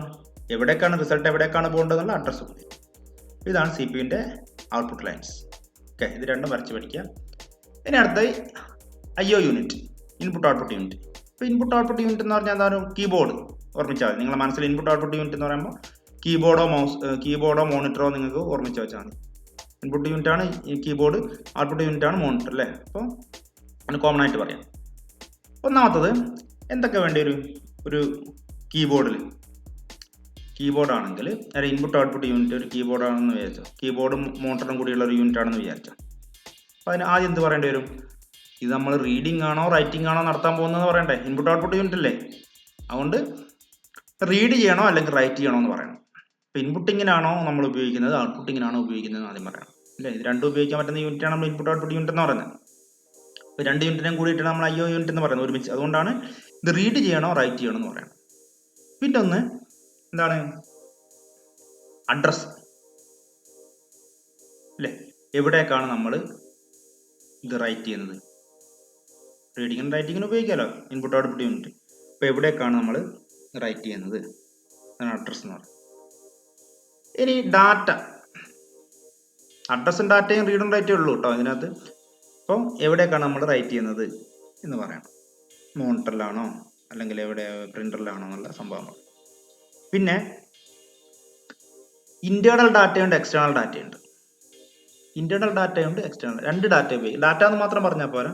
കാരണം ഈ ഇൻപുട്ട് ഔട്ട്പുട്ട് യൂണിറ്റ് ചിലപ്പം കീബോർഡാന്ന് ചോദിച്ചാൽ, കീബോർഡ് എന്ന് പറയുന്ന യൂണിറ്റ് ആരാ ഡാറ്റ കൊടുക്കുക? കീബോർഡിലേക്ക് ഡാറ്റ ആരാ എൻ്റർ ചെയ്യുക? മോണിറ്റർ ആണോ? അല്ല, CPU ആണോ? അല്ലല്ലോ. ഡാറ്റ എൻ്റർ ചെയ്യുന്ന ആൾ നമ്മളല്ലേ. ഡാറ്റ എൻ്റർ ചെയ്യുന്ന ആൾ നമ്മളായതുകൊണ്ട് അതിനെന്ത് പറയും? എക്സ്റ്റേണൽ ഡാറ്റ എന്ന് പറയും. അപ്പോൾ ചില സമയത്ത് നമ്മൾ ടൈപ്പ് ചെയ്യുന്ന ഡാറ്റ കൊടുക്കേണ്ടി വരും. ചില സമയത്ത് പിന്നെ മോണിറ്ററാന്ന് വിചാരിച്ചാൽ മോണിറ്ററിലേക്ക് ആരാ ഡാറ്റ കൊടുക്കുക? നമ്മളാണോ? നമ്മൾ പ്ലേ എന്ന് പറഞ്ഞാൽ ഇപ്പോൾ സിനിമയൊക്കെ പ്ലേ ചെയ്യാനാണെങ്കിൽ, അല്ലെങ്കിൽ നമ്മൾ ഒരു പ്രോഗ്രാം കൊടുക്കുകയെന്ന് വിചാരിച്ചാൽ 5, 6 എന്ന് പറഞ്ഞ 2 നമ്പർ ആഡ് ചെയ്യാനുള്ള പ്രോഗ്രാം കൊടുക്കുകയാണെങ്കിൽ റിസൾട്ട് കാണുന്ന മോണിറ്ററിലാണ്. നമ്മളാണോ റിസൾട്ട് കൊടുക്കുന്നത്? അല്ലല്ലോ, CPU അല്ലേ കൊടുക്കുന്നത്. അപ്പം അങ്ങനത്തെ ഡാറ്റയ്ക്ക് പറയുന്ന പേര് ഇന്റേണൽ ഡാറ്റ. കമ്പ്യൂട്ടറിനകത്ത് നിന്ന് തന്നെ ഡാറ്റ പോകുന്നതിന് നമ്മൾ ഇന്റേണൽ ഡാറ്റ എന്ന് പറയും. നമ്മൾ കൊടുക്കുന്ന ഡാറ്റേനെ നമ്മൾ എക്സ്റ്റേണൽ ഡാറ്റ എന്ന് പറയും. ഓക്കെ, അപ്പോൾ ഈ 2 ഡാറ്റ കൊടുക്കാൻ വേണ്ടി സ്ഥലം വേണം. ഓക്കെ, അപ്പോൾ IO യൂണിറ്റ് എന്ന് പറയുന്നത് ഒന്ന് റീഡ് ചെയ്യണോ റൈറ്റ് ചെയ്യണോ വേണ്ടി 2 ലൈൻസ്, പിന്നെ അഡ്രസ്സും ഡാറ്റയേ ഉള്ളൂ. അഡ്രസ്സും ഡാറ്റയും എവിടേക്കാണ് നമ്മൾ റൈറ്റ് ചെയ്യുന്നത്, എവിടേക്കാണ് പോകേണ്ടതെന്നുള്ളതാണ് അഡ്രസ്സ് എന്ന് പറയുന്നത്. പിന്നെ ഉള്ളത് ഡാറ്റ എന്ന് പറയുന്നത് 2 ഡാറ്റയുണ്ട്, 2 ടൈപ്പ് ഡാറ്റയുണ്ട്. ഒന്ന് ഇന്റേണൽ ഡാറ്റയുണ്ട്, എക്സ്റ്റേണൽ ഡാറ്റയുണ്ട്. ഡാറ്റ എന്ന് വിചാരിക്കുക, ഡാറ്റേനെ 2 ആയിട്ട് അങ്ങ് എഴുതിയാൽ മതി. Internal data, external data. ഇതാണ് ഇൻപുട്ട് ഔട്ട്പുട്ട് യൂണിറ്റിന്റെ ഇൻപുട്ട് ലൈൻസ്. ഇനി ഇൻപുട്ട് ഔട്ട്പുട്ട് യൂണിറ്റ് നമുക്ക് എന്തൊക്കെ കിട്ടും? ഇൻപുട്ട് ഔട്ട്പുട്ട് യൂണിറ്റിൽ നിന്ന് നമുക്ക് ഡാറ്റ കിട്ടും അല്ലേ. മോണിറ്റർ വിചാരിക്കും. മോണിറ്റർ ആണെങ്കിൽ എന്താണ്? മോണിറ്ററിൽ നമുക്ക് ഡാറ്റ കിട്ടും. അപ്പോൾ അതുകൊണ്ട് ഡാറ്റയ്ക്ക് വേണ്ടി ഒരു ഇന്റേണൽ ഡാറ്റയ്ക്ക് വേണ്ടി, എക്സ്റ്റേണൽ ഡാറ്റയ്ക്ക് വേണ്ടി നേരത്തെ പറഞ്ഞ പോലെ തന്നെ വേണ്ടി വരും. ഇന്റേണൽ ഡാറ്റ നമുക്ക് റീഡ് ചെയ്യാം, അല്ലെങ്കിൽ എക്സ്റ്റേണൽ ഡാറ്റ വേണ്ടി വരും. ഓക്കെ, പിന്നെ ഉള്ളതാണ് ഇന്ററപ്റ്റ്. ഞാൻ നേരത്തെ പറഞ്ഞ ഇന്ററപ്റ്റ് എന്ന് പറയുന്ന സിഗ്നൽ പ്രൊഡ്യൂസ് ചെയ്യുന്ന യൂണിറ്റ് ആണ് ഇൻപുട്ട് ഔട്ട്പുട്ട് യൂണിറ്റ്. ഇന്ററപ്റ്റ് എന്ന് പറയുന്ന സിഗ്നൽ പ്രൊഡ്യൂസ് ചെയ്യുന്ന യൂണിറ്റ് ആണ് ഇൻപുട്ട് ഔട്ട്പുട്ട് യൂണിറ്റ്. ഇത് ഇന്റേണൽ ഡാറ്റ, എക്സ്റ്റേണൽ ഡാറ്റ, പിന്നെ ഇന്ററപ്റ്റ്. ഇപ്പോൾ ഇന്ററപ്റ്റ് എന്ന് പറയുന്ന സിഗ്നൽ ഇവിടെ നിന്നാണ് വരുന്നത്. ഇത് ഇവിടെ നിന്നിട്ട് എവിടേക്കാണ് പോകുന്നത്? നമ്മൾ നേരത്തെ ഇത് വന്നിട്ട് ഇതിലേക്ക് ഇന്ററപ്റ്റ് എവിടെ? അപ്പോൾ ഇന്ററപ്റ്റ് ഉണ്ടാക്കുന്ന യൂണിറ്റ് ഇൻപുട്ട് ഔട്ട്പുട്ട് യൂണിറ്റ് ആണ്. ഇന്ററപ്റ്റ് റിസീവ് ചെയ്യുന്ന യൂണിറ്റ് CPU ആണ്. കണ്ടല്ലേ, CPUവിന്റെ ഇൻപുട്ട് യൂണിറ്റ് അല്ലേ. CPUവിന്റെ ഇൻപുട്ട് ലൈനാണ് എന്ത്? ഇന്ററപ്റ്റ്. ഇൻപുട്ട് ഔട്ട്പുട്ട് യൂണിറ്റിന്റെ ഔട്ട്പുട്ട് ലൈനാണ് ഇന്ററപ്റ്റ്. ഇന്ററപ്റ്റ് ചെയ്യുന്നത് ആരാണ്? തടസ്സപ്പെടുത്തുന്ന ആരാണ്? ഇൻപുട്ട് ഔട്ട്പുട്ട് യൂണിറ്റ് ആണ് തടസ്സപ്പെടുത്തുന്ന ആള്. ആരെയാണ് തടസ്സപ്പെടുത്തുന്നത്? CPUവിനാണ് തടസ്സപ്പെടുത്തുന്നത്. അപ്പോൾ ഇന്ററപ്റ്റ് എന്ന് പറയുന്ന കൺസെപ്റ്റ് ഞാനൊന്ന് പറഞ്ഞുതരാം. ഇന്ററപ്റ്റ് എന്ന് പറഞ്ഞാൽ എല്ലാ കാര്യം ചെയ്യാനും CPUവിന്റെ ഹെൽപ്പ് വേണം. ഓക്കെ, അപ്പോൾ ഇൻപുട്ട് ഔട്ട്പുട്ട് യൂണിറ്റ് എന്ന് പറയുന്ന കീബോർഡ് ആവാം, മൗസ് ആവാം, മോണിറ്റർ ആവാം, പ്രിന്റർ ആവാം. നമ്മൾ എന്തൊക്കെ സാധനങ്ങൾ കണക്ട് ചെയ്യുന്നുണ്ട് അതിനൊക്കെ ഇൻപുട്ട് ഔട്ട്പുട്ട് യൂണിറ്റ് എന്ന് പറയാം. ഇൻപുട്ട് ഔട്ട്പുട്ട് യൂണിറ്റ് വർക്ക് ചെയ്യണമെങ്കിൽ ആരുടെ സഹായം വേണം? CPUവിന്റെ ഹെൽപ്പ് വേണം. ഓക്കെ, അപ്പോൾ ഇൻപുട്ട് ഔട്ട്പുട്ട് യൂണിറ്റിന്റെ യൂണിറ്റിന് it needs the help of CPU for its processor for its working. Okay, input output unit need the help of CPU for its working. Okay, for that the input output unit send an interrupt signal to the CPU. ആ help ആവശ്യമാണെങ്കിൽ, നമുക്ക് input output യൂണിറ്റിന് എന്തെങ്കിലും സാധനം ആവശ്യമാണെങ്കിൽ അത് അയക്കുന്ന സിഗ്നലാണ് എന്ത്? Interrupt signal. എനിക്കിപ്പോൾ ഒരു കാര്യം നിങ്ങൾ ആവശ്യമുണ്ട് എന്ന് പറഞ്ഞ് അത് അയക്കുന്ന സിഗ്നലിന് പറയുന്ന പേരാണ് ഇന്ററപ്റ്റ് സിഗ്നൽ. അപ്പോൾ ഇന്ററപ്റ്റ് സിഗ്നൽ കൊടുക്കുന്നത് ആരാണ്? ഇൻപുട്ട് ഔട്ട്പുട്ട് യൂണിറ്റ് ആണ്. ഇന്ററപ്റ്റ് സിഗ്നൽ വാങ്ങുന്ന ആരാണ്? CPU ആണ് വാങ്ങുക എന്ന് പറഞ്ഞാൽ ഇൻപുട്ട്, കൊടുക്കുക എന്ന് പറഞ്ഞാൽ ഔട്ട്പുട്ട് അല്ലേ. അപ്പോൾ ഇന്ററപ്റ്റ് സിഗ്നൽ ഇൻപുട്ട് ഔട്ട്പുട്ട് യൂണിറ്റിന്റെ ഒരു ഔട്ട്പുട്ട് സിഗ്നൽ ആണെന്ത്? Interrupt signal. CPUവിന്റെ ഒരു ഇൻപുട്ട് സിഗ്നൽ ആണെന്ത്? Interrupt signal. അപ്പോൾ ഇതിലെയാണ് വരുന്നത്. ഓക്കെ, ഇത് മൂന്നും വരയ്ക്കുക, പഠിച്ചു വെക്കുക. അപ്പോൾ ഇത് മൂന്നും വരച്ചാൽ മതി. ഈ ഇന്റർ കണക്ഷൻ സ്ട്രക്ചർ എന്ന് ചോദിച്ചു കഴിഞ്ഞാൽ ഇത് മൂന്നും വരയ്ക്കുക. ഇത് ഓരോന്നിനും എന്തൊക്കെയാണ്, ഓരോ യൂണിറ്റ് സെപ്പറേറ്റ് ആയിട്ട് വരയ്ക്കുക. അതിന്റെ ഇൻപുട്ട് ലൈൻസ് എന്തൊക്കെയാണ്, ഔട്ട്പുട്ട് ലൈൻസ് എന്തൊക്കെയാണെന്ന് പറയാം. എന്നിട്ട് ആദ്യം എന്ത് പറയണം? ഇന്റർ കണക്ഷൻ സ്ട്രക്ചർ എന്താണെന്ന് പറയണം. എന്താണ് ഇന്റർ കണക്ഷൻ സ്ട്രക്ചർ? 3 യൂണിറ്റുകളുണ്ട്. ഈ 3 യൂണിറ്റുകളെ തമ്മിൽ കണക്ട് ചെയ്യാൻ വേണ്ടി ഉപയോഗിക്കുന്ന പാത്തിന്റെ കളക്ഷൻ ആണ് എന്ത്? The collection of paths that are used to connect the 3 units is called inter connection structure. Okay, അതാണ് പറയാൻ. ക്ലിയർ? ഇത് വരച്ച് വെക്കണം കേട്ടോ. ഇതാണ് നേരത്തെ പറഞ്ഞ സംഭവമാണ്. മെമ്മറി യൂണിറ്റിന്റെ ഇൻപുട്ട് ലൈൻസ് ഇതൊക്കെയാണ്. മെമ്മറി യൂണിറ്റിന്റെ ഔട്ട്പുട്ട് ലൈൻസ് ഇതൊക്കെയാണ്. Read, write, address, data. അതിൻ്റെ ഔട്ട്പുട്ട് ലൈൻസ് ഡാറ്റ മാത്രമേ ഉള്ളൂ. സി പി യു 3 കാര്യങ്ങളാണ് ഇൻപുട്ടും 3 കാര്യങ്ങളാണ് ഔട്ട്പുട്ടും ഉണ്ടാവുക. ഇപ്പോൾ സി പി യുവിൻ്റെ ഇൻസ്ട്രക്ഷൻ അത് റീഡ് ചെയ്യും, ഡാറ്റ റീഡ് ചെയ്യും, ഇൻറ്ററപ്റ്റ് റീഡ് ചെയ്യും. ഇനി സി പി യു എന്തൊക്കെ കിട്ടും? നമുക്ക് ഡാറ്റ റിസൾട്ട് കിട്ടും, കൺട്രോൾ സിഗ്നൽ കിട്ടും. ഇനി ഇൻപുട്ട് ഔട്ട്പുട്ട് യൂണിറ്റിൻ്റെ ഇൻപുട്ട് ലൈൻസ് റീഡ് ചെയ്യണോ എന്ന് പറയേണ്ടി വരും, ചിലപ്പോൾ റൈറ്റ് ചെയ്യണമെന്ന് പറയേണ്ടി വരും. പിന്നെ ഇന്റേണൽ ആൻഡ് എക്സ്റ്റേണൽ ഡാറ്റ വേണം. പിന്നെ അഡ്രസ്, എവിടേക്കാണ് റീഡ് ചെയ്യേണ്ടത് അല്ലെ എവിടേക്കാണ് റൈറ്റ് ചെയ്യേണ്ടത് പറയേണ്ടി വരും. ഓക്കെ, ഔട്ട്പുട്ട് ലൈൻസ് എന്തൊക്കെയാണ്? ഔട്ട്പുട്ട് ലൈൻസ് ഒന്ന് ഇൻറ്ററപ്റ്റാണ്, നമ്മൾ പറഞ്ഞു ഇൻറ്ററപ്റ്റ് ആണ്, ഒന്ന് ഡാറ്റയാണ്. നെക്സ്റ്റ് വൺ ഈസ്, അടുത്ത ക്ലിയർ ആയിട്ട് പറയാനുള്ളത് ഒന്ന് ബസ് ഇന്റർകണക്ഷൻ. അടുത്ത ടോപ്പിക്കാണ് ബസ് ഇന്റർകണക്ഷൻ. ഈ ബസ് എന്ന് പറഞ്ഞാൽ എന്താണ്? അതാണ് ബസ് എന്ന് പറഞ്ഞാൽ എന്താണ്? ബസ് നമ്മൾ പോകുന്ന ബസ്സല്ല, പോകുന്ന ബസ്സും എന്തിനാണ് ഉപയോഗിക്കുന്നത്? അത് തന്നെയാണ് അതിൻ്റെ ഒരു കൺസെപ്റ്റ്. നമ്മളിപ്പോൾ ബസ്സിൽ കയറി കൂടെ വരുന്ന ബസ് എന്തിനാണ് ഉപയോഗിക്കുന്നത്? നമ്മളെ ഇവിടെ എത്തിക്കാൻ അല്ലേ, നമ്മളെ വീട്ടിൽ നിന്ന് നമ്മൾ കോളേജിൽ എത്തിക്കാനാണ്, അല്ലെങ്കിൽ നമ്മൾ പുറപ്പെടുന്ന സ്ഥലത്ത് നിന്ന് നമുക്ക് പിന്നെ ഇറങ്ങേണ്ട സ്ഥലം വരെ എത്തിക്കാനാണ് നമ്മൾ എന്ത് ഉപയോഗിക്കുക? ബസ് ഉപയോഗിക്കുക. അതേപോലെ കമ്പ്യൂട്ടറിനകത്തുള്ള വയേഴ്സിന് പറയുന്ന പേരാണ് എന്ത്? ബസ് എന്നുള്ളത്. അപ്പൊ ബസ് എന്ന് പറഞ്ഞാൽ ഒരു കമ്മ്യൂണിക്കേഷൻ പാത്താണ്, ഒരു പാത്താണ് കമ്മ്യൂണിക്കേറ്റ് ചെയ്യാൻ വേണ്ടി, ഇവിടുന്ന് സ്ഥലത്ത് നിന്ന് മറു സ്ഥലത്തേക്ക് കമ്മ്യൂണിക്കേറ്റ് ചെയ്യാൻ വേണ്ടി നമ്മൾ എത്തിക്കുന്ന പോലെ ഒരു സ്ഥലത്ത് നിന്ന് ഒരു ഡാറ്റയെ വേറെ സ്ഥലത്തേക്ക് എത്തിക്കാൻ വേണ്ടി ഉപയോഗിക്കുന്ന ഒരു കമ്മ്യൂണിക്കേഷൻ പാത്താണ് the bus. Bus is a communication path connecting 2 or more devices in a computer. ഒരു കമ്പ്യൂട്ടറിനകത്തുള്ള ഒന്നിൽ കൂടുതൽ ഡിവൈസുകളെ തമ്മിൽ കണക്ട് ചെയ്യാൻ വേണ്ടി ഉപയോഗിക്കുന്ന കമ്മ്യൂണിക്കേഷൻ, അവരെ തമ്മിൽ കമ്മ്യൂണിക്കേറ്റ് ചെയ്യാൻ വേണ്ടി ഉപയോഗിക്കുന്ന വയേഴ്സ്, പാത്തിന് പറയുന്ന പേരാണ് എന്ത്? ബസ് എന്നുള്ളത്. ഓക്കെ, ഈ ബസ് എന്ന് പറയുന്നത് എന്താ? നിങ്ങളുടെ കേസിലെ ബസ് എന്താണ്? നിങ്ങൾ ഒരാൾക്ക് വേണ്ടി മാത്രമാണോ ബസ് വരുന്നത്? അല്ല, ഷെയറബിൾ അല്ലേ, ഷെയർ ചെയ്യണമെന്നല്ലേ. നിങ്ങൾ കയറും, കുറച്ച് കഴിഞ്ഞാൽ അടുത്ത ഷോപ്പിൽ നിന്ന് വേറൊരാൾ കയറും. ഓക്കെ, അതേപോലെ it is A shared transmission medium. Bus എന്ന് പറയുന്നത് എന്താ? ഷെയർഡ് ആണ്, ഷെയർ ചെയ്യപ്പെടുന്ന ട്രാൻസ്മിഷൻ മീഡിയ, ട്രാൻസ്മിറ്റ് ചെയ്യാൻ വേണ്ടിയാണ് ഉപയോഗിക്കുന്നത്. ഡാറ്റയെ ട്രാൻസ്മിറ്റ് ചെയ്യാൻ വേണ്ടി, അല്ലെങ്കിൽ സിഗ്നൽസിനെ ട്രാൻസ്മിറ്റ് ചെയ്യാൻ വേണ്ടിയാണ് ബസ് ഉപയോഗിക്കുന്നത്. ഓക്കെ, അപ്പോൾ it is A shared transmission medium, shareable ആണ്.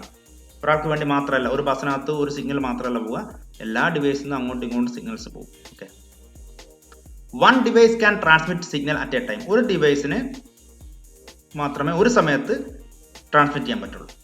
One device can transmit signal at A time. അപ്പോൾ കീബോർഡ് ഇപ്പോൾ ബസ് ഉപയോഗിച്ചുകൊണ്ട് അതിൻ്റെ ഡാറ്റ ഇങ്ങനെ പറഞ്ഞു വെച്ചുകൊണ്ടിരിക്കുകയാണെങ്കിൽ വേറൊരാൾക്ക് ഇപ്പോൾ അത് ഉപയോഗിക്കാൻ പറ്റില്ല, അത് ബ്ലോക്ക് ചെയ്ത് വെക്കും. കീബോർഡിൻ്റെ ഡാറ്റ ഉദ്ദേശിച്ച സ്ഥലത്ത് എത്തിയാൽ മാത്രമേ അടുത്ത ആൾക്ക് ആ ബസ്സിന് ഉപയോഗിക്കാൻ പറ്റുള്ളൂ. Okay, bus consists of, bus എന്ന് പറയുന്നത് എന്താ? ബസ്സിൽ കുറേ സീറ്റില്ലേ, ഒരാൾക്ക് മാത്രമല്ല പോകാൻ പറ്റുക, കുറേ ആൾക്ക് പോകാൻ പറ്റും. അതുകൊണ്ട് bus consists of multiple communication lines. ഒരൊറ്റ വയറിന് വേണ്ടി പറയുന്ന പേരല്ല ബസ് എന്നുള്ളത്, കുറേ വയേഴ്സിന് പറയുന്ന പേരാണ്, ഒരു കളക്ഷൻ ഓഫ് വയേഴ്സ് ആണ്. Okay, bus is A collection of wires, collection of lines, communication lines. A bus consists of multiple communication lines. ഇനി ഒരു ബസ്സിനകത്ത് മിനിമം ഒരു 1 മുതൽ 10, പിന്നെ ഒരു 64 വയേഴ്സ് ഉള്ളതുണ്ട്, 16 വയേഴ്സ് ഉള്ളതുണ്ട്, 20 വയേഴ്സ് ഉള്ളത്, അങ്ങനെ കുറേ വയേഴ്സ് ഉള്ളതുണ്ട് കേട്ടോ. അപ്പോൾ ഓരോ വയറിലും, ഒരു വയറിനകത്ത് അതിന് ട്രാൻസ്മിറ്റ് ചെയ്യാൻ പറ്റാൻ 0 അല്ലെങ്കിൽ 1, അങ്ങനത്തെ 64 വയേഴ്സ് ഉണ്ടെങ്കിൽ എന്താണ്? 64 വയേഴ്സിനും കൂടി നമുക്ക് ഒരു ബസ് എന്ന് പറയാം. ഒരു ബസ്സിൽ 64 വയേഴ്സ് ഉണ്ടാവാം ചിലപ്പോൾ, അല്ലെങ്കിൽ 16 വയേഴ്സ്, 16 വയേഴ്സ് ഉണ്ടാവാം. അപ്പോൾ 16 വയേഴ്സ് ഉള്ള ഒരു ബസ്സാണെങ്കിൽ 16 വയറുകൾ അതിനകത്ത് കൂടെ ഉണ്ട്. ഓരോ വയറിലും ഒന്നുകിൽ 0 അല്ലെങ്കിൽ 1 ആണ് ട്രാൻസ്മിറ്റ് ചെയ്യാൻ പറ്റുക. ഓക്കെ, 0 1 മാത്രമേ കമ്പ്യൂട്ടറിനകത്ത് അങ്ങോട്ടും ഇങ്ങോട്ടും ട്രാൻസ്മിറ്റ് ചെയ്യുള്ളൂ. അതുകൊണ്ട് 64 വയറുണ്ടെങ്കിൽ 64 വയറിൻ്റെ കൂടിയും 0 1 കൂടി അങ്ങോട്ടും ഇങ്ങോട്ടും പോകും. ഓക്കെ, ഇനി കമ്പ്യൂട്ടർ സിസ്റ്റം അപ്പോൾ ഒരു കമ്പ്യൂട്ടറിനകത്ത് കുറേ ബസ്സുകളുണ്ട്. കമ്പ്യൂട്ടർ ബസ് എന്ന് പറഞ്ഞാൽ ഈ വയേഴ്സിനൊക്കെ കമ്പ്യൂട്ടറിനകത്ത് പറയുന്ന പേരാണ് ബസ് എന്നുള്ളത്. വയേഴ്സിന് കമ്പ്യൂട്ടറിന് പറയുന്ന പേരാണ് bus. Okay, A computer system consists of number of different buses. ഒരു കമ്പ്യൂട്ടർ സിസ്റ്റത്തിൽ കുറേ ബസ്സുകൾ ഉണ്ട്, നമ്പർ ഓഫ് ഡിഫറെൻറ്റ്, കുറേ ടൈപ്പ് ബസ്സുകളുണ്ട്. ഓക്കെ, അതിൽ ഏറ്റവും ഇമ്പോർട്ടൻ്റ് ആയിട്ടുള്ള ബസ്സാണ് സിസ്റ്റം ബസ് കേട്ടോ. സിസ്റ്റം ബസ് എന്ന് പറയുന്ന സാധനമാണ് സിസ്റ്റം ബസ്. അപ്പോൾ സിസ്റ്റം ബസ് എന്താണ്? നമ്മുടെ മെയിൻ ഇമ്പോർട്ടൻ്റ് ആയിട്ടുള്ള യൂണിറ്റുകൾ ഏതൊക്കെയാണ് നമ്മൾ നേരത്തെ പഠിച്ച കമ്പ്യൂട്ടറിനകത്തുള്ളത്? CPU, memory and IO. ഈ 3 യൂണിറ്റുകളെ കമ്പ്യൂട്ടറിനകത്തുള്ള main important units. Okay, a system bus is a bus which are used to connect the main components such as CPU, memory and IO. Okay, ഈ 3 യൂണിറ്റുകളെയും തമ്മിൽ കണക്ട് ചെയ്യാൻ വേണ്ടി ഉപയോഗിക്കുന്ന ബസ്സിനെ പറയുന്ന പേരാണ് സിസ്റ്റം ബസ്. ഇപ്പം മെമ്മറിനെയും പ്രൊസസറിനെയും IOനെയും കൂടി കണക്ട് ചെയ്യാൻ വേണ്ടി നമ്മൾ ഉപയോഗിക്കുന്ന ബസ്സിന് പറയുന്ന പേരാണ് സിസ്റ്റം ബസ് എന്നുള്ളത്. A bus connects memory, processor and IO is called system bus. ഇപ്പം ബസ് എന്ന് പറഞ്ഞാൽ എന്താണ്? വയേഴ്സ് ആണ്. അപ്പോൾ വയേഴ്സ് CPU-നെയും അതായത് മൈക്രോ പ്രോസസറിനെയും മെമ്മറിയെയും ഇൻപുട്ട് ഔട്ട്പുട്ട് യൂണിറ്റിനെയും തമ്മിൽ കണക്ട് ചെയ്യുന്ന വയറാണ് എന്ത്? System bus. ഒരു വയറല്ല, ഒരു സെറ്റ് ഓഫ് വയേഴ്സ് ആണ് system bus. Okay, system bus very important ആണ്. ഇത് കണ്ടോ, ഇതാണ് ഇതിന്റെ ബസ് സ്ട്രക്ചർ. അടുത്ത ഹെഡിങ് എഴുതാം, ബസ് സ്ട്രക്ചർ. ബസ് സ്ട്രക്ചർ നോക്കിയാൽ ബസ് എന്ന് കമ്പ്യൂട്ടർ എന്ന് പറയുന്നത് എന്താ? നമ്മുടെ 3 യൂണിറ്റുകളാണ്, CPU, memory, input output. Okay, ഇത് മൂന്നിനെയും താഴെയാണ് 3 ബസ്സുകൾ ഉണ്ടല്ലേ, താഴെയാണ് 3 ബസ്സുകൾ. ഓക്കെ, ഈ 3 ബസ്സുകൾ, ഒരു ബസ് കൺട്രോൾ ബസ്സാണ്, അത് ഞാൻ പറയാം, ബസ്സിന്റെ പേരുകളൊക്കെ പിന്നെ പറയാം. അപ്പോൾ 3 വയേഴ്സ് കണ്ടില്ലേ, 3 വയേഴ്സ്. ഇത് എല്ലാവരുമായിട്ട് കണക്ഷൻ ഉണ്ട്. ഇതാണ് നമ്മളെ 3 ബസ്സുകളാണ്, 1, 2, 3. ഇത് ബസ്സാണ്, വയേഴ്സ് ആണ്. അപ്പോൾ ഈ വയേഴ്സ് ഈ കൺട്രോൾ ബസ് എന്ന് പറയുന്ന ബസ്സിൽ നിന്ന് CPU-യിലേക്ക് പോകാം, കൺട്രോൾ ബസ്സിൽ നിന്ന് തന്നെ മെമ്മറിയിലേക്ക് പോകാം, കൺട്രോൾ ബസ്സിൽ നിന്ന് തന്നെ ഇൻപുട്ട് ഔട്ട്പുട്ടിലേക്ക് പോകാം. ഓക്കെ, അപ്പോൾ ഇതാണ് ബസ് സ്ട്രക്ചർ. എന്താണെന്ന് ചോദിച്ചാൽ ഇത് വരയ്ക്കണം, ബസ് സ്ട്രക്ചർ. അഡ്രസ് ബസ് ഉണ്ട്, അഡ്രസ് ബസ്സിൽ നിന്ന് CPU-യിലേക്ക് പോകാം, മെമ്മറിയിലേക്ക് പോകാം, ഇൻപുട്ട് ഔട്ട്പുട്ട് യൂണിറ്റിലേക്ക് പോകാം. ഡാറ്റാ ബസ് ഉണ്ട്, ഡാറ്റാ ബസ്സിൽ നിന്നും CPU-യിലേക്ക്. അപ്പോൾ ഇതെല്ലാവരും തമ്മിൽ കണക്റ്റഡാണ്. അപ്പോൾ CPU-യിൽ നിന്നൊരു ഡാറ്റ ഇവിടെ പോകണമെങ്കിൽ നേരെ താഴേക്ക് വന്ന് ഇതിലേക്ക് പോകാം. അപ്പോൾ ഇതാണ് സിസ്റ്റം ബസ്. സിസ്റ്റം ബസ് എഴുതിയാണ്ടല്ലോ, ഈ 3 ബസ്സിനെ പറയുന്ന പേരാണ് സിസ്റ്റം ബസ് എന്ന് പറഞ്ഞാൽ 50 to 100 ലൈൻസ് ഉണ്ടാവും. A system bus consists of 50 to 100 lines. Each line is assigned a particular function. ഈ ഫിഗർ വരച്ചെടുക്കണം കേട്ടോ. ബസ് സ്ട്രക്ചർ എന്ന് പറഞ്ഞിട്ട് ഈ ഫിഗർ വരച്ചെടുക്കുക. വളരെ എളുപ്പമാണ്. എന്താ വരയ്ക്കാനുള്ളത്?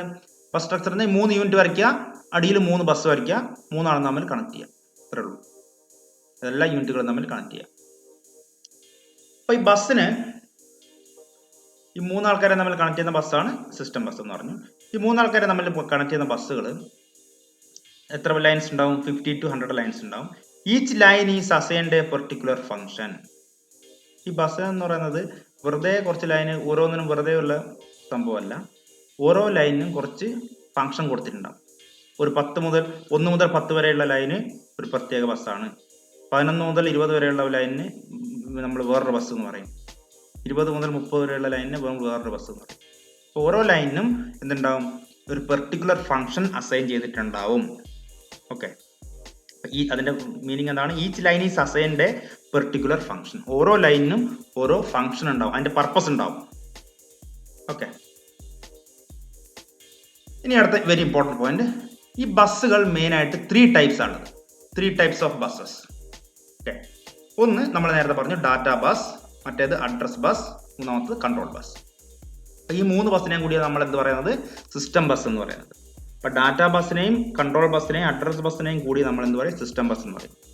അപ്പോൾ എന്താണ് ഡാറ്റാ ബസ് എന്ന് പറഞ്ഞാൽ? പേരിൽ തന്നെ ഉണ്ട്, ഇറ്റ് ഇൻഡിക്കേറ്റ്സ് അതിന്റെ പേരിൽ തന്നെ അത് ഇൻഡിക്കേറ്റ് ചെയ്യുന്നുണ്ട്. ഡാറ്റാ ബസ് മീൻസ് ഡാറ്റ പോകാനുള്ള ബസ് അല്ലേ. സ്കൂൾ ബസ് എന്ന് പറഞ്ഞാൽ എന്താ? സ്കൂളിലെ കുട്ടികൾക്ക് വേണ്ടി മാത്രമുള്ളതാണ്, സാധാരണ പാസഞ്ചേഴ്സിന് പോകാൻ പറ്റില്ല. ഓക്കെ, അതേപോലെ ഡാറ്റാ ബസ് എന്ന് പറഞ്ഞാൽ എന്താണ്? ഡാറ്റക്ക് മൂവ് ചെയ്യാൻ വേണ്ടിയുള്ള ബസ്സാണ്. എന്ത്? ഡാറ്റക്ക് പോകാൻ വേണ്ടിയുള്ള വയറുകളാണ് ഡാറ്റാ ബസ്. അപ്പം data bus means path for moving data between different units in a computer. ഒരു കമ്പ്യൂട്ടറിനകത്ത് കുറേ യൂണിറ്റുകൾ ഉണ്ട്. ഇപ്പം മെമ്മറിയിൽ നിന്ന് ഇൻപുട്ട് ഔട്ട്പുട്ട് യൂണിറ്റിലേക്ക് ഡാറ്റ പോകണമെങ്കിൽ ഡാറ്റാ ബസ് വഴിയേ പോകുള്ളൂ, അല്ലാതെ അത് അഡ്രസ് ബസ് വഴി പോകില്ല.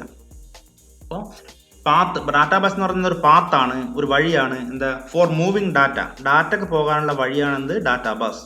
എവിടുന്ന് എവിടേക്ക്? ഒരു കമ്പ്യൂട്ടറിനകത്തുള്ള ഒരു യൂണിറ്റിൽ നിന്ന് വേറൊരു യൂണിറ്റിലേക്ക് ഡാറ്റയ്ക്ക് പോകാനുള്ള വഴിയാണ് എന്ത്? Data bus. വഴി മീൻസ് വയർ കേട്ടോ. Path for moving data between different units in a computer. Path for moving data, അതാണ് ഡാറ്റാ ബസിന്റെ ഹൈലൈറ്റ് കേട്ടോ. പാത്ത് ഫോർ മൂവിങ് ഡാറ്റയാണ്, അഡ്രസ് അല്ല.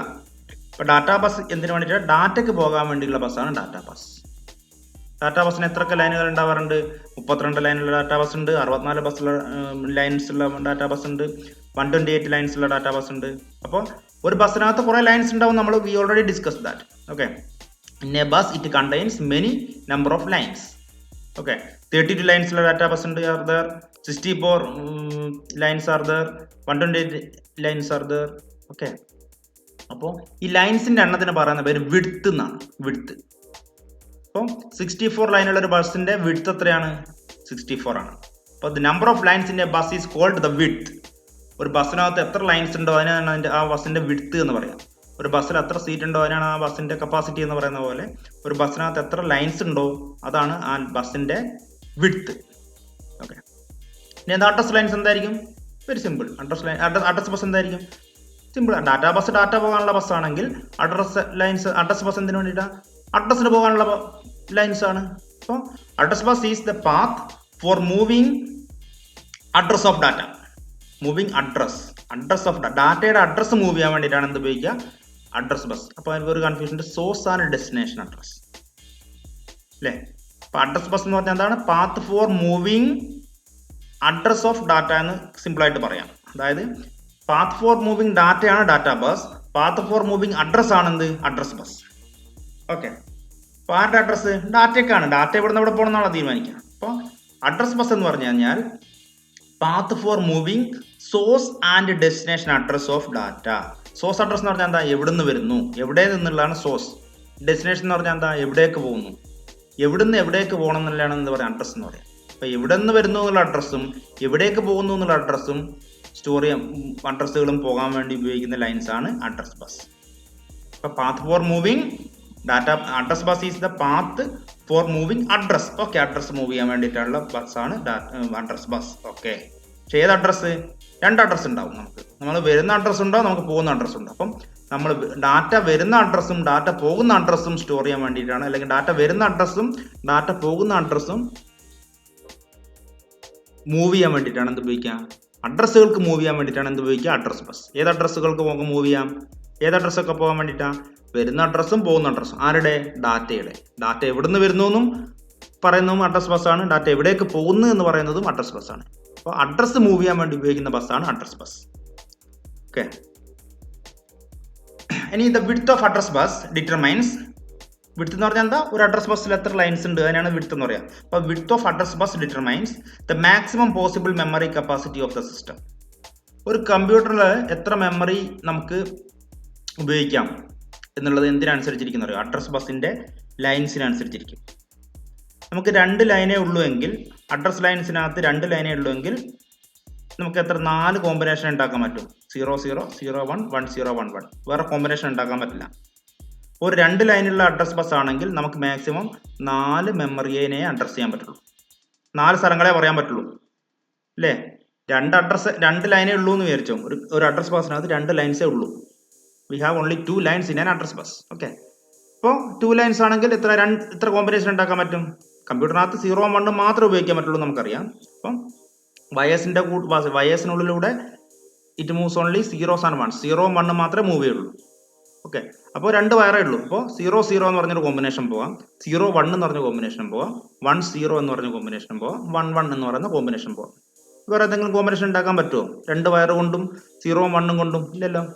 അപ്പോൾ എത്ര? 0, 0 എന്ന് പറഞ്ഞാൽ 1, 0, 1 എന്ന് പറഞ്ഞാൽ 2, 1, 0, 3, 1, 1 എന്ന് പറഞ്ഞാൽ 4. ഈ 4 അഡ്രസ്സുകളെ നമുക്ക് ഉണ്ടാക്കാൻ പറ്റുള്ളൂ. 4 അഡ്രസ്സുകളെ ഈ 2 വയർ വെച്ചിട്ട് ഉണ്ടാക്കാൻ പറ്റുള്ളൂ. അപ്പോൾ 4 അഡ്രസ്സ് എന്ന് പറഞ്ഞാൽ ഇപ്പോൾ 4 മെമ്മറിയിലേക്കേ പോകാൻ പറ്റുള്ളൂ. 4 ആൾക്കാരെ നമുക്ക് അഡ്രസ്സ് ചെയ്യാൻ പറ്റുള്ളൂ. എവിടുന്ന് വരുന്നു അല്ല എവിടേക്ക് പോകുന്നു എന്ന് 4 ആൾക്കാരെ പറയാൻ പറ്റുള്ളൂ. അപ്പോൾ ഒരു 10 ലൈൻസ് ഉണ്ടെങ്കിൽ എത്ര പറ്റും? 10 ലൈൻസ് ഉണ്ടെങ്കിൽ 2 എന്ന് പറയുന്ന 1024 അഡ്രസ്സ് ഉണ്ടാക്കാൻ പറ്റും. 10 ബസ് ഉണ്ടാക്കും. ഓക്കെ. അപ്പോൾ പറഞ്ഞു വന്നത് എന്താണെന്ന് വെച്ചാൽ അഡ്രസ് ലൈൻസിന്റെ എണ്ണം ആണ് മെമ്മറിയുടെ കപ്പാസിറ്റിയെ നിശ്ചയിക്കുന്നത്. അതാണ് പറയുന്നത്. അഡ്രസ് ലൈൻസിന്റെ എണ്ണം determines the maximum possible memory capacity of A system. അത് ഒന്ന് ഓർത്ത് വെക്കുക കേട്ടോ. അഡ്രസ് ലൈൻസ് എന്തുമായിട്ട് ബന്ധമുണ്ട്? മെമ്മറി ആയിട്ട് ബന്ധമുണ്ട്. അഡ്രസ് ലൈൻസിന്റെ എണ്ണം കുറവാണെങ്കിൽ മെമ്മറി കുറവായിരിക്കും. അഡ്രസ് ലൈൻസിന്റെ എണ്ണം കൂടുതലായി ഉണ്ടായാൽ മാത്രമേ മെമ്മറിയിലെ നമുക്ക് കൂടുതൽ സ്ഥലത്തേക്ക് പോകാൻ പറ്റുള്ളൂ. അഡ്രസ് ലൈൻസ് 2 ഉള്ളൂ എങ്കിൽ 4 മെമ്മറി സ്ഥലത്തേക്ക് പോകാൻ പറ്റുള്ളൂ. 4 സ്ഥലത്തേക്ക് പോകാൻ പറ്റുള്ളൂ. അപ്പോൾ മെമ്മറിയിൽ 4 സ്ഥലത്തേക്ക് പോകാൻ പറ്റുള്ളൂ. 00 പോവാം, 01 പോവാം, 10 പോവാം, 11 പോവാം. വേറെ സ്ഥലത്തേക്ക് എവിടെയും പോകാൻ പറ്റില്ല. വേറൊരു കോമ്പിനേഷൻ ഉണ്ടാക്കാൻ പറ്റില്ല. ഓക്കെ. അപ്പോൾ ഒന്ന് ഓർത്ത് വെക്കുക. The width of address bus determines the maximum possible memory capacity of the system. ഇനി കൺട്രോൾ ബസ് എന്താ? അഡ്രസ് ബസ് പോകാനാണ്, ഡാറ്റ ബസ് ഡാറ്റ പോകാനാണ്. കൺട്രോൾ ബസ് എന്ത് പോകാനാണ്? കൺട്രോൾ പോകാനല്ല നമ്മൾ പറയാ, കൺട്രോൾ സിഗ്നൽ പോകാൻ വേണ്ടിയിട്ടാണെന്ന് പറയാം. അപ്പൊ control bus is used to move control signals. Control signals move ചെയ്യാൻ വേണ്ടിയിട്ടാണ് എന്ത് ഉപയോഗിക്കുക, കൺട്രോൾ ബസ് ഉപയോഗിക്കുക. ഇപ്പൊ കൺട്രോൾ ബസ്സിന് താഴെ എഴുതുക control the use of data and address bus. ഇപ്പൊ കൺട്രോൾ ബസ് എന്തിനു വേണ്ടിയിട്ട് ഉപയോഗിക്കുക, അഡ്രസ്സിന്റെയും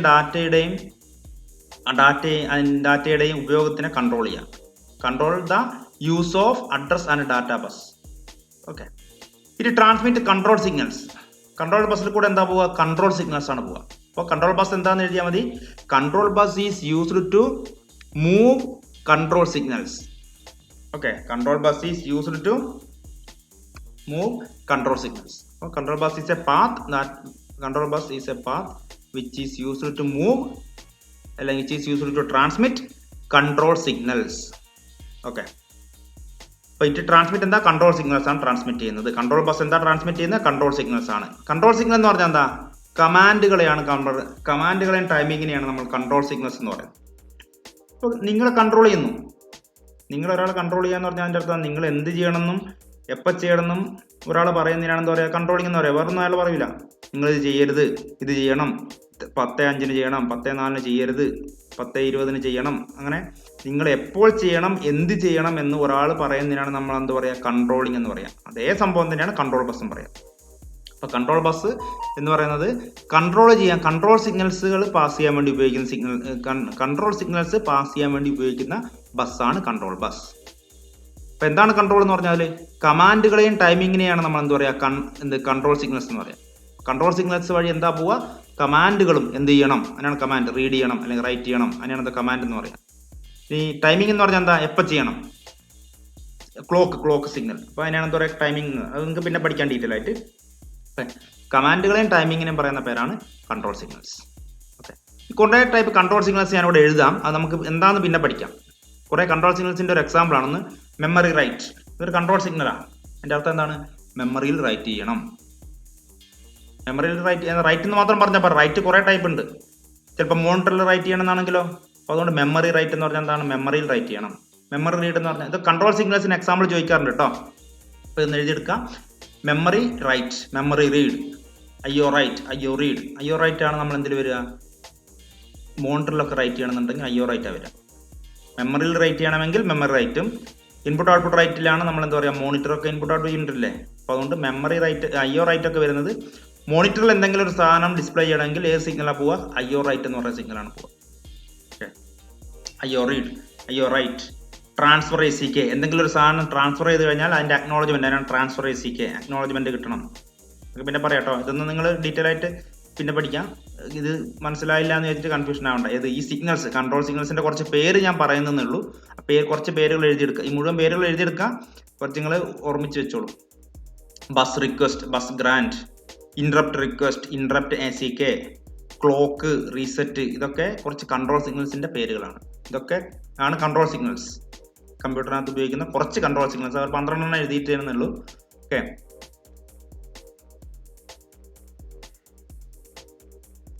ഈ കൺട്രോൾ സിഗ്നൽസ് ഒക്കെ നമുക്ക്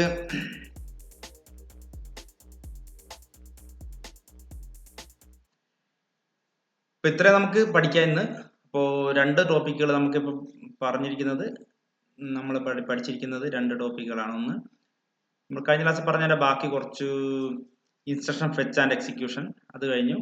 പിന്നെ ഇന്റർകണക്ഷൻ സ്ട്രക്ചർ പറഞ്ഞു. പിന്നെ ഈ പറഞ്ഞ ബസ് സ്ട്രക്ചർ. ഇത് ഇത്രയും കാര്യങ്ങൾ നിങ്ങൾ പഠിച്ചു വെക്കുക. അപ്പൊ ഇത്രയും കാര്യങ്ങൾ പഠിക്കുമ്പോൾ വളരെ ക്ലിയർ ആയിട്ട് ഇത് നോട്ട് എഴുതണം. പിന്നെ ക്ലിയർ ആയിട്ട് ശ്രദ്ധിച്ചിരിക്കുക. പിന്നെ ഇത്തരം കാര്യങ്ങളൊക്കെ ചെയ്താലേ നമുക്ക് ഇത് മുന്നോട്ട് പോകാൻ പറ്റുള്ളൂ. അപ്പോൾ കുറച്ച് ഡൗട്ടുകളുണ്ട് ചോദിക്കുക. ഡൗട്ടുകളുടെ എന്നെ കോൾ ചെയ്തോളൂ. എൻ്റെ നമ്പറിൽ വിളിച്ചു കഴിഞ്ഞാൽ ഡൗട്ടുകൾ ക്ലിയർ ചെയ്ത് തരാം. ഇത് 2-3 പ്രാവശ്യം കേൾക്കുക ഡൗട്ട് ഉണ്ടെങ്കിൽ. എന്നിട്ട് ക്ലിയർ ആയിട്ടില്ലെങ്കിൽ എന്നെ വിളിക്കാം. Okay, thank you.